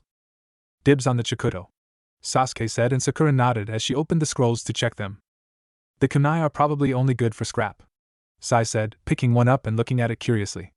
The shuriken are very unbalanced. What are in the scrolls? This one's got a fire technique, Sakura said, rolling it up and tossing it to Sasuke. This one, oh, a medical scroll. This one not a clue. Sai looked at it. That is a storage scroll. I will unseal it. Sai unrolled the scroll along the ground and channeled some chakra into it. A second later, there was an explosion of smoke and everyone stared at it. Sasuke started salivating. Salad, Sakura said slowly. Someone filled a storage scroll with salad. Sasuke lunged forwards and grabbed one of the tomatoes, biting into it with an expression of bliss. I guess Smiles has dibs on the tomatoes too, Sai commented. Sasuke glared at him before taking another bite. Gato had pissed his pants. His army had attacked, only for a furry avalanche to hammer into it from the side as the 5 ninja before him had attacked, the youngest somehow creating a dozen more like himself and scything through the thugs as if they were blades of grass. His nuke had fared little better. The ones who had homed in on the 2 men had been killed almost instantly, bisected by Zabuza or killed by assassination strikes from the silver-haired man. Those who had gone after the woman were on the ground, dead or dying from snake bites delivered by snakes that the woman had somehow summoned from her sleeves. The few that had attacked the one dressed as a hunter had been captured in blocks of ice. The 2 who had gone after the brat had been sent flying by a backhand swing of the huge sword the kid was swinging around like a lethal paper fan. Gato ran faster. Behind him, the sound of combat died down, and a terrifying roar sounded. Another answered it from the left, then a third from the right. They were hunting him. Gato tried to run faster, if he could only reach his headquarters then. Both he and his thoughts screeched to a halt as a pair of giant tigers burst out of the undergrowth and spun to face him. One of them pounced, and Gato found himself pinned to the ground by a pair of giant paws on his shoulders while his attention was transfixed by a mouth full of fangs the size of kunai. The 2 tigers growled to each other, then the one pinning him moved off him just as the second one grabbed his right arm in its jaws. The first one grabbed his left arm and Gato fainted as the 2 tigers hoisted him into the air. "Where's Naruto?" Tizuna's urgent query cut through the air as the 3 jonin and single chunin dismounted from their feline steeds. Gaki went to get you a gift," Enko joked. "He and Kaze'll be back soon." "Kaze's back!" Inari shouted, "and then there's 2 of him?" Enko looked round in confusion. Sure enough, Kaze had returned and was walking down the high street, Gato's arm in his mouth. Gato's other arm, however, was indeed being held by a second Kaze. "What?" The 2 Kazes stopped in the middle of the town square and, almost as one, dropped the whimpering Gato onto the floor before backing up slightly. Exchanging satisfied looks, one of the Kaze settled down into his normal sprawl while the second was suddenly engulfed in a cloud of smoke which dispersed to reveal Naruto making faces and spitting. "Blurg, Gato tastes terrible," he spluttered, causing a wave of laughter. "No, I mean it. He tastes foul, dank, slimy blurg." "Thanks." Naruto took a swig from the water canteen Sakura had handed him, swished the water round his mouth and spat it out onto a nearby flower bed. Repeating a couple more times, he handed the canteen back with a nod of thanks. "So, that was the great Tiger Henge no Jutsu you've mentioned before, yes?" Kakashi asked. "I'm impressed. It's like a reversal of the Inuzuka tactics. Can't wait to show Kiba." Naruto smirked. "Anyway, I thought that I'd bring the village a little something, so here it is." Gato whimpered as he frantically looked for an escape route, but the villagers had formed a complete circle around him, many of them growling or snarling as they advanced on the author of their misfortunes. "Naruto, Gakis, let's go," Enko commanded. "We can visit Gato's base and grab the rest of his things while the villagers celebrate, then return when they're done." The villagers didn't notice the ninja departing. "Do you really have to go?" Inari asked, his eyes brimming with tears despite his best efforts. "I'm afraid so, yes," Enko said, looking down at the boy who was hugging her. "Don't worry, brat, we'll visit you again someday." "I'm not a brat," Inari protested, and Enko ruffled his hair. "You need to grow a bit before I stop calling you that." Enko grinned. "But I really need to leave." "Thanks for your help," Tizuna said, pumping Kakashi's hand. "And thanks for that gift, it'll really help us in rebuilding." "Well, Gato had stolen quite a lot," Kakashi said with his standard eye smile. "Even after taking what you would have owed us had you told the truth about the mission, there was still quite a bit left. Use it wisely now that the bridge is finished. Now, we really need to return to Konoha. Our new Jonin needs to report in and find a place to stay. We have a few spare rooms at home, if you don't mind having the tigers around," Naruto said to Zabuza, who laughed. "Mind? Kid, I love these tigers, excellent backup, fantastic steeds and always up for a good tussle. And you really need kenjutsu training, as does the emo with his new sword. I'll accept the rooms with thanks." "Hey, come on!" Enko shouted, having managed to extract herself from Inari's hug and mounted one of the tigers. "Daylight's burning." "See you all!" Naruto shouted, waving as Kaze started to walk back towards Konoha. "Stay safe." The villagers watched their saviors vanish into the trees, then Tsunami looked at the bridge behind them. "So, what are you going to call it?" "The super awesome bridge that Tizuna built," Tizuna declaimed, then he looked round at the suddenly silent crowd. "The Mitarashi Enko Bridge?" Inari suggested. "How about the Great Tiger Bridge?" Tsuname said thoughtfully. "After all, it was the tigers who brought that bastard Gato to us for justice, and they fought alongside the ninjas as well." A rumble of approval went through the crowd. "That is a big wall." Kakashi smirked at Zabuza's deadpan comment as the outer wall of Konoha loomed into view. Yep, welcome to Kanahagakure, Kakashi said. The largest of the hidden villages, and the one with the craziest people. Yeah, right. Zabuza snorted. As if any village could become that powerful with. Let us show our flames of Wyoyukitchhh. Zabuza's eyes widened as a green-clad figure dropped down from the top of the wall, followed by 3 genin. Naruto leapt from Kaze's back and almost tackled the smaller version of the green-clad man. Lee-senpai. Naruto and Ai-chan. Guy-sensei. Naruto-kun. Lee-senpai. Guy-sensei. Naruto and Ai-chan. Naruto-kun. Everyone, look away! Anko yelled as Guy, Lee and Naruto hugged. As in the background, waves crashed against the rocky shore as the sun sank towards the horizon. Gaga. Warned you, Anko said mercilessly. Bragagawa? The unbreakable sunset genjutsu. Kakashi explained. No one understands it, and only Guy can perform it. Not true, my eternal rival, Guy proclaimed. Lee's control of his recently unlocked chakra has advanced to the point that he can also create the sunset of youth without aid. Is there something wrong with him? Guy asked, staring at the shaking Zabuza curiously. First time seeing the sunset. Anko explained as Naruto exchanged bows with Niji and let Tenten give him a hug. The first time it happens is always a shock. What are you doing here? My cute students and myself are leaving to perform a border patrol and which will last for a fortnight. Guy replied. It is good to see you. I was getting concerned that something unyouthful had happened to you. I know Momochi Zabuza from the bingo book, but who is this young lady? I'm a boy. Haku muttered. Why does everyone mistake me for a girl? To be fair, Haku, Sakura said, you do look quite feminine, and your long hair doesn't help. You look more like a girl than Niji does. Hey! Niji yelled. Haku gave him a long look. He does look quite feminine, yes. Niji-san, how do you stop people mistaking you for a girl? Oh, it happens quite often. Tenten giggled, ignoring Niji's glare. He got propositioned 3 times on our last C-rank mission. Tenten. What? It's true. Zabuza closed his eyes and shuddered, then fixed his gaze on Kakashi. You weren't kidding about the crazies, were you? Nope. What crazies? Guy asked. I'm sorry, did you say something? Arf. Guy screamed. You know your hip and too cool attitude really annoys me, Kakashi. If I were not leaving for a mission, I would challenge you to another youthful contest. Zabuza stared at him, mouth working but unable to actually say anything. Guy, Anko said. We need to get moving, and you probably do as well. Good luck on your mission. Thank you, Guy declaimed, giving her a thumbs up. Come, my cute and youthful students, border patrol awaits. Zabuza watched them leave, then shook his head.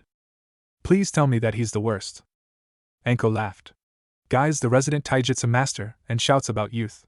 Kakashi reads porn. I work for TNI where I really let my sadistic side out. Kurenai really dislikes perverts and casts genjutsu on people who act perverted around her. The more powerful we get, the stranger we get. Don't worry, you'll get used to it. Oh. Dolphin-kun. Anko leapt down and sprinted to where a man with a scar across his nose was just turning round. He caught her as she leapt at him and embraced her, kissing her in a way that made several of the shinobi nearby laugh, whistle, or applaud. Who? How? My old academy teacher, Irika. Naruto said, shaking his head. I still don't know how they got together, but several times I've got up in the morning to do my dawn exercises and found Irika-sensei in the kitchen making coffee. Thank Kami for silencing seals is all I can say. Although he actually makes better coffee than Guy-sensei does. Zabuza stared at him. The man behind the desk was not what Zabuza had expected. Sarutobi Hiruzen, the famed professor, the god of shinobi, the master of ninjutsu, the third Hokage, was an old man, smoking a pipe. So, Kakashi offered to let you two join our ranks, Hiruzen said with a gentle smile after Anko had finished her recitation of events. Zabuza, you are well known as being Jonin rank and one of the famed 7 swordsmen, so I offer you the rank of probationary Jonin for 6 months. After that, if you haven't got into any real trouble, the rank will be full Jonin. And as for your son? Zabuza shrugged.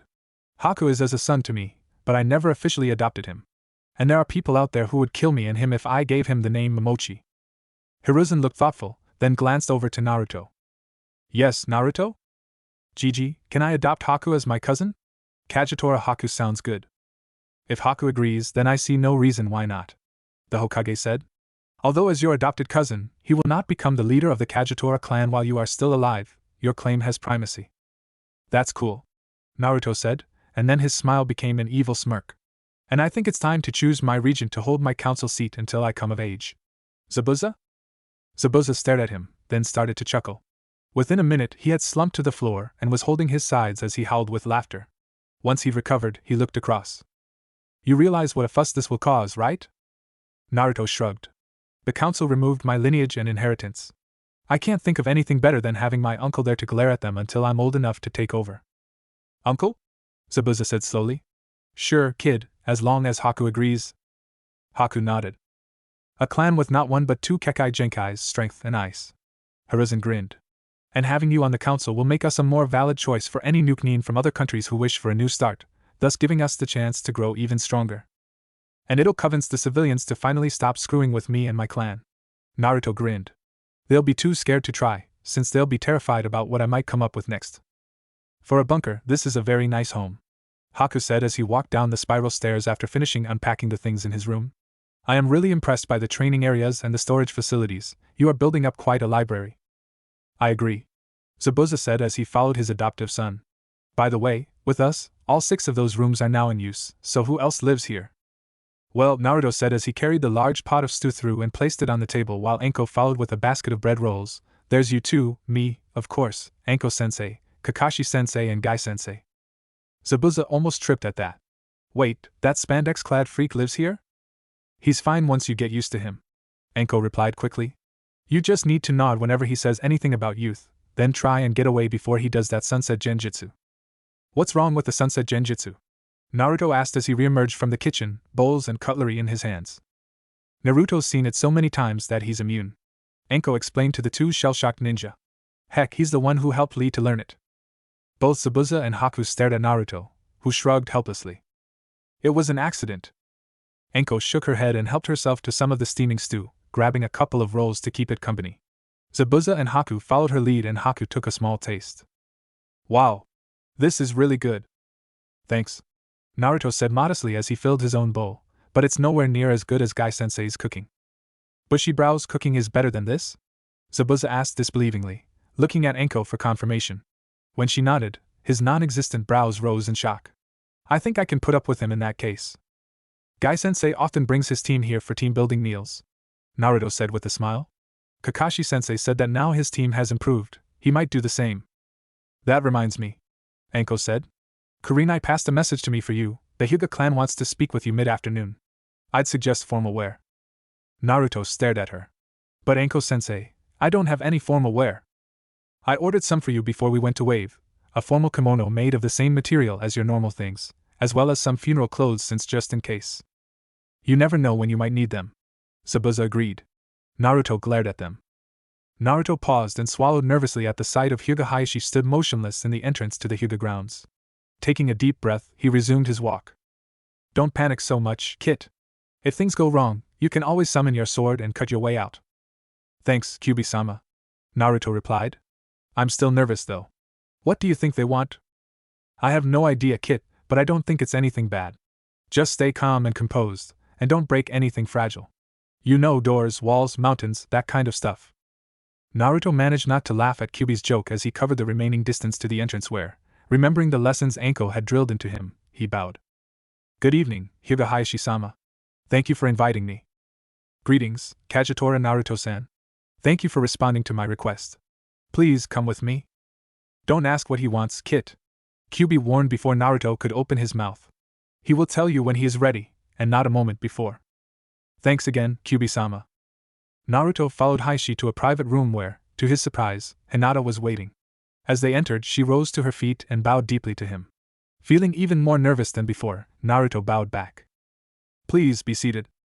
Naruto sat down as neatly and carefully as he could, feeling incredibly clumsy compared to how Hayashi and Hinata seemed to simply sink smoothly into a sitting position. Hayashi held out his hand and Hinata pulled a scroll out of her sleeve and handed it to him. Before we begin, I feel I must apologize for failing you, Naruto-san, Hayashi said, causing Naruto to blink in surprise. I was not amongst those who chose to remove your true lineage from you, nor was I one of those who stole the inheritance you were due, yet in both cases I failed to see justice done. Despite what the council may decree, know that I do indeed see you as the true son of Namikaze Minato and Uzumaki Kushina, and I will be there to support you should you choose to reclaim your birthright. I thank you, but why?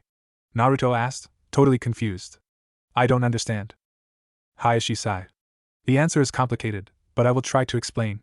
My wife and your mother were close friends. We were two of the very few who were actually aware that your parents had married. My wife and your mother were such close friends that when they realized that Kushina was going to bear a son and Hitomi a daughter, they made an arrangement to try and bring our clans closer. This document is that arrangement. Hayashi handed the scroll over and Naruto slowly unrolled it. Kyuubi-sama, do you understand any of this? Look down a little bit more. I see. I think this is a marriage contract between you and that girl in the corner. A marriage contract between me and Hinata? Naruto exclaimed aloud, his eyes wide. Only if the two of you agree, Hayashi said placidly. I had almost forgotten the existence of this scroll since I did not know you were the son of my old friend until your lineage was revealed and Hinata found this scroll, which is not so much a marriage contract as a marriage option. What that means is that should you both agree, you will be married. If not, then the clan council will regain control over whom Hinata is to be married to. Naruto looked across at the blushing girl. Hinata, you found this scroll? Why, yes, Naruto-san. Naruto's next question died on his lips as Hinata's eyes met his. After a moment, he spoke. Hinata, before you say anything else, there is something you should know. If it's the kyuubi, I'll already know. Naruto stared at her in shock. You know? And you still? You are not the kyuubi, Naruto-kun. Hinata said quietly but firmly. You hold it, but you are not it, and only an idiot would think otherwise. I know you for yourself, and love you for it.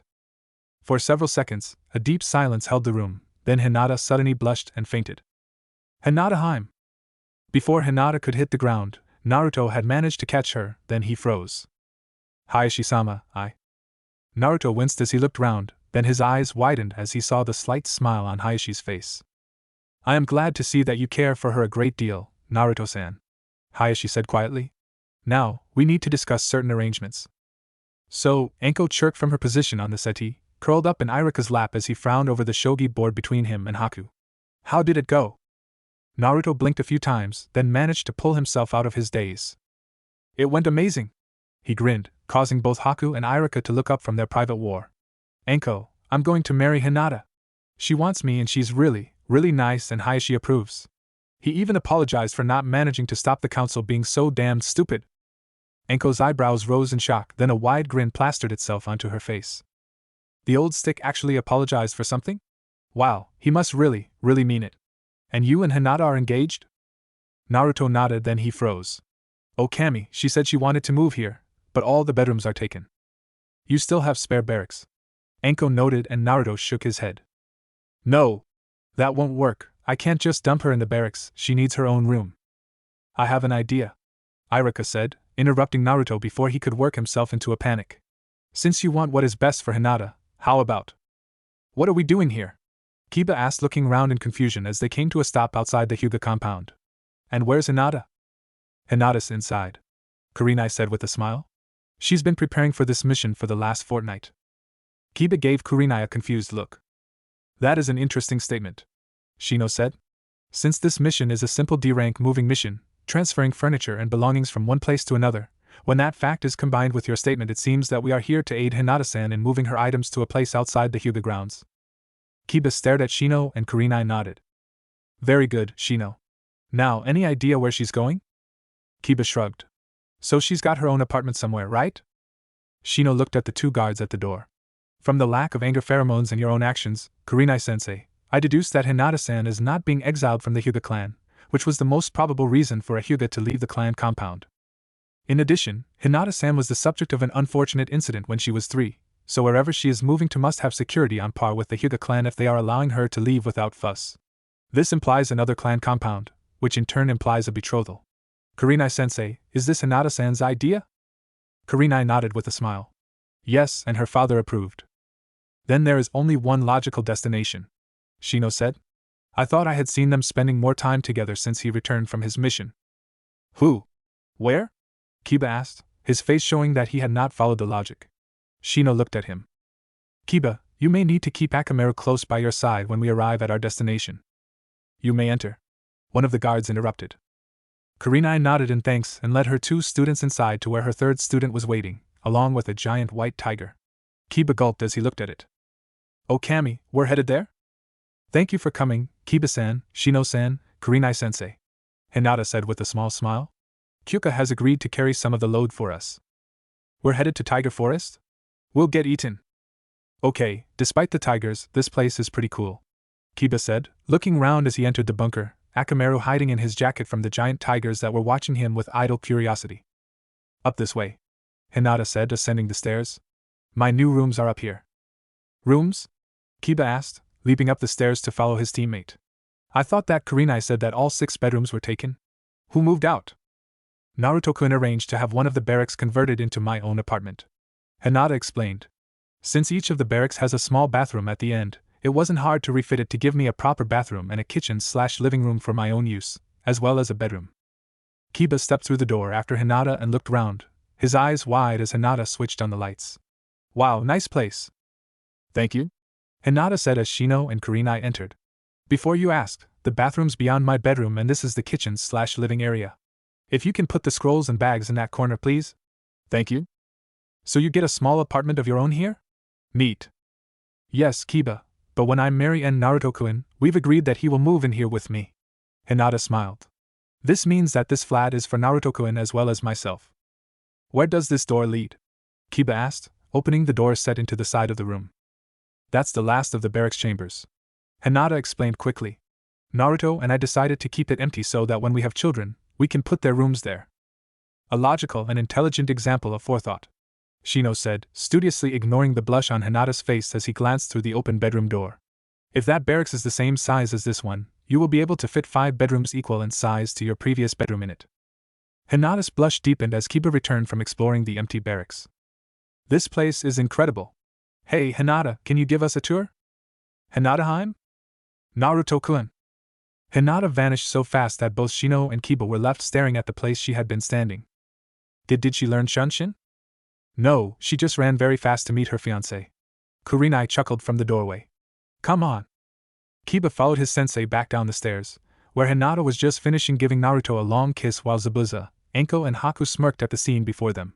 For almost a minute, Hinata and Naruto simply stared into each other's eyes, then they became aware of the people around them. Kyuubi managed not to laugh as Hinata promptly blushed bright red and retreated into her jacket while Naruto seemed rather dazed, taking a few moments to return to reality. It's always the quiet ones, Zabuza commented in an amused tone, causing the portions of Hinata that were still visible to turn even redder. We have some training soon, Kurenai said, catching their attention. Hinata, is Kyuubi now your official partner? Hinata nodded as the aforementioned tiger ambled inside and settled down by her side. Kyuubi flinched. Oh hell, he's gonna eat Akamaru, I just know it. Kurenai corrected. And she's promised to leave Akamaru alone. The great tigers know about the Inuzuka and their dogs. In a way, they feel about humans how you feel about Akamaru. Kyuubi blinked. Hey, what? It's true, Naruto said. They only have one partnership jutsu with their human partners, not loads like the Inuzukas. Would you like to see it? Kyuubi nodded and Naruto gave a whistle. A moment later, Kaze ambled in and Kyuubi nudged Hinata. Okay, Hinata-heim. Just as we practiced. Hinata nodded in response to Naruto's comment and scrambled onto Kyuubi's back as Naruto vaulted onto Kaze's. Both Hinata and Naruto made several high-speed hand seals. Combination Kagetora clan technique, Great Tiger Henge no Jutsu.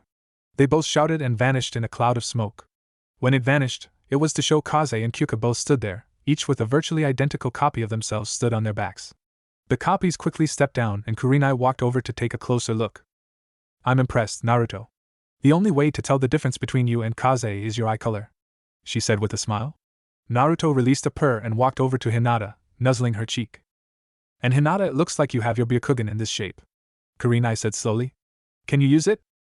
Hinata concentrated, releasing a slight growl, and her eyes changed slightly, the fur beside her eyes suddenly ruffling up in a pattern very similar to the enlarged veins of a normal Byakugan. She blinked a few times, then nodded. Shino whistled in amazement. How long can you remain in this form? Hinata replied with a series of barks and growls and Shino face-palmed. Naruto can keep tiger form almost indefinitely due to his chakra levels.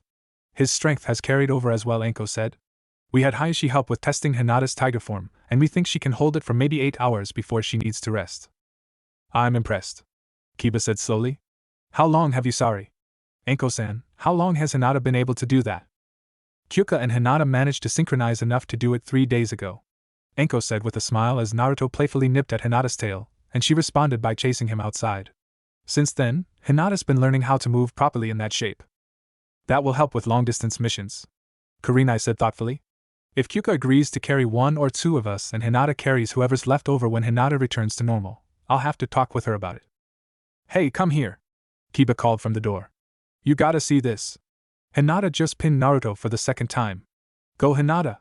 I wonder if she can use Jukin in tiger form? That would be scary. Moving on, Kurenai said firmly, pulling some papers from her pocket. These are the forms for the Chunin exams, which start next week and which I think you three are probably ready for. The choice is yours. If you think you are ready, fill out your form and return it to me as soon as possible. Kiba, here you go. Shino, this one's yours, which just leaves Woe. Hinata bounded past, snatching the form from Kurenai as she did so, pursued by Naruto who leapt onto her, only for her to roll over and end up on top of him. Pinned him again? Kiba laughed. Face it, Naruto, you can't win against Hinata. Heck, either Shino or I can, and I've been using weights to get better. Both tigers vanished in a cloud of smoke as they reverted to their real forms. The smoke dissipated to show Hinata, still holding the Chunin form in her mouth, straddling Naruto's thighs, her hands pinning his shoulders to the floor. Zabuza promptly started laughing. Hinata, you may wish to consider what that looks like, Kurenai said. Hinata looked round in confusion, looked down and then threw herself off Naruto with a squeak, her face turning almost purple as she blushed furiously. Kurenai managed to turn her laughter into a cough. So, Anko, you putting Naruto into the exams? Hell yeah, kid's more than ready. Anko gloated, pulling a familiar form out of her coat pocket. Problem is, the old geezer said that as Naruto had so many advantages, he'd be penalized in stage 2. I'm not entirely sure what the old man's planning. I know. Zabuza smirked. The Hokage asked me to proctor the second stage. A chance to terrify a whole load of genin should be fun. Ibiki's already giving me tips. I fear for my students already, Kurenai said with a smile. Okay team, practice time. The knock on the door sounded just as Hinata was placing the last of her new books, a gift from her father as a part of his ongoing apology to her, on the shelves. Come in. As Hinata turned, the door slid open and Naruto stood there with a smile on his face and a covered tray in his hands. I come bearing gifts, he said as he stepped in, proffering the tray. Hinata lifted the lid and her eyes lit with pleasure. Cinnamon rolls. Fresh from the oven, Naruto confirmed. I made them myself, I hope you like them. Hinata nodded, unable to speak since she was busy eating the one that she had grabbed from the tray. Naruto grinned at her and gently placed the tray on the table, lifting the lid again so that Hinata could take a second one, then he leaned forwards and kissed her cheek. You had some icing there, he said as she blushed. Hinata paused, then with a mischievous smile she placed a small blob of icing on her other cheek. Naruto grinned, kissed it, and then kissed her forehead. I didn't have icing there. Hinata mock protested and Naruto shrugged. Not yet you didn't. He teased, then he sat down on the sofa and motioned for Hinata to sit by him. Hinata-heim, I actually came to ask for a favor in the exams tomorrow. Hinata turned to look at him. Well, 3 favors. First, if we end up on opposite sides, don't hold back against me. I don't want you to fail to get the promotion you deserve because I happen to get in your way. Only if you promise the same. Hinata half-whispered and Naruto nodded. Second, believe in yourself. You still doubt your strength occasionally. Don't. Inside, where it counts, you are probably stronger than me. Believe it, believe me, and most of all, believe in yourself. Hinata nodded, the half-devoured cinnamon roll in her hands forgotten. I'll try. And the third? Kakashi-sensei confirmed that the Chunin exams can be dangerous. Naruto stated. The third favor, don't die, Hinata. We've only truly been together a few weeks, you've only been here less than a week, yet you've become my most precious person. Please be careful. Hinata felt her eyes fill with tears and she leaned across to kiss Naruto on the cheek. You promised that too. I didn't go to all that effort in chasing you to lose you. I promise. Naruto whispered, lightly hugging her. You have my word, and I never break my word. For several minutes they sat there, simply enjoying each other's presence, then Naruto sighed. It's getting late, and we both need a good night's sleep for tomorrow. Hinata sighed. I suppose so, but I just got comfortable. Yes, so had I, Naruto admitted, trying to hide a yawn. Well, I suppose another 5 minutes won't make a difference. Zabuza emerged from his room adjusting his mask. Rubbing his eyes in an attempt to finish waking up, he turned towards the stars and paused as he saw Anko, Haku, Kakashi and Guy all outside the open door to Hinata's apartment, several of them holding cameras. As he approached, Haku motioned for him to be quiet. What's up? Zabuza whispered, curiosity roused. What are you all okay? That's just too damn cute. Damn it, where's my camera? Haku smirked, holding up Zabuza's camera. Then he turned back and looked at the sofa where Hinata was fast asleep, curled up in Naruto's lap with her head nestled against the side of his neck and his arms holding her protectively, coincidentally holding the blanket in place. Who provided the blanket? Zabuza asked quietly. If they thought they needed a blanket, they'd probably have just gone to bed. Anko blushed slightly. Why, Anko? Kakashi teased. I didn't know you cared about them that much. Actually, it was me. Came a voice and everyone looked round to see Irika standing behind them, shirtless and with a mug of coffee in his hand. I saw the light on, checked and found them like that, so I grabbed the blanket from Hinata's bed to keep them warm and switched off the light. Then he returned to keep me warm. Anko giggled. For a few more minutes, everyone watched the sleeping couple, then Zabuza spoke up. So, who's going to wake them? After all, they do have that test to attend today. Everyone glared at him. What? Hush! Naruto whispered just loud enough for them to hear. You'll wake up Hinata. You're awake too? Hinata asked, lifting her head to look at him. I thought you were asleep and I didn't want to wake you up. How long have you been awake? About half an hour, Naruto said slowly. You. Bit longer than that, Hinata admitted, doing her best to ignore the laughter coming from the group in the door. I guess this means it's time to get up.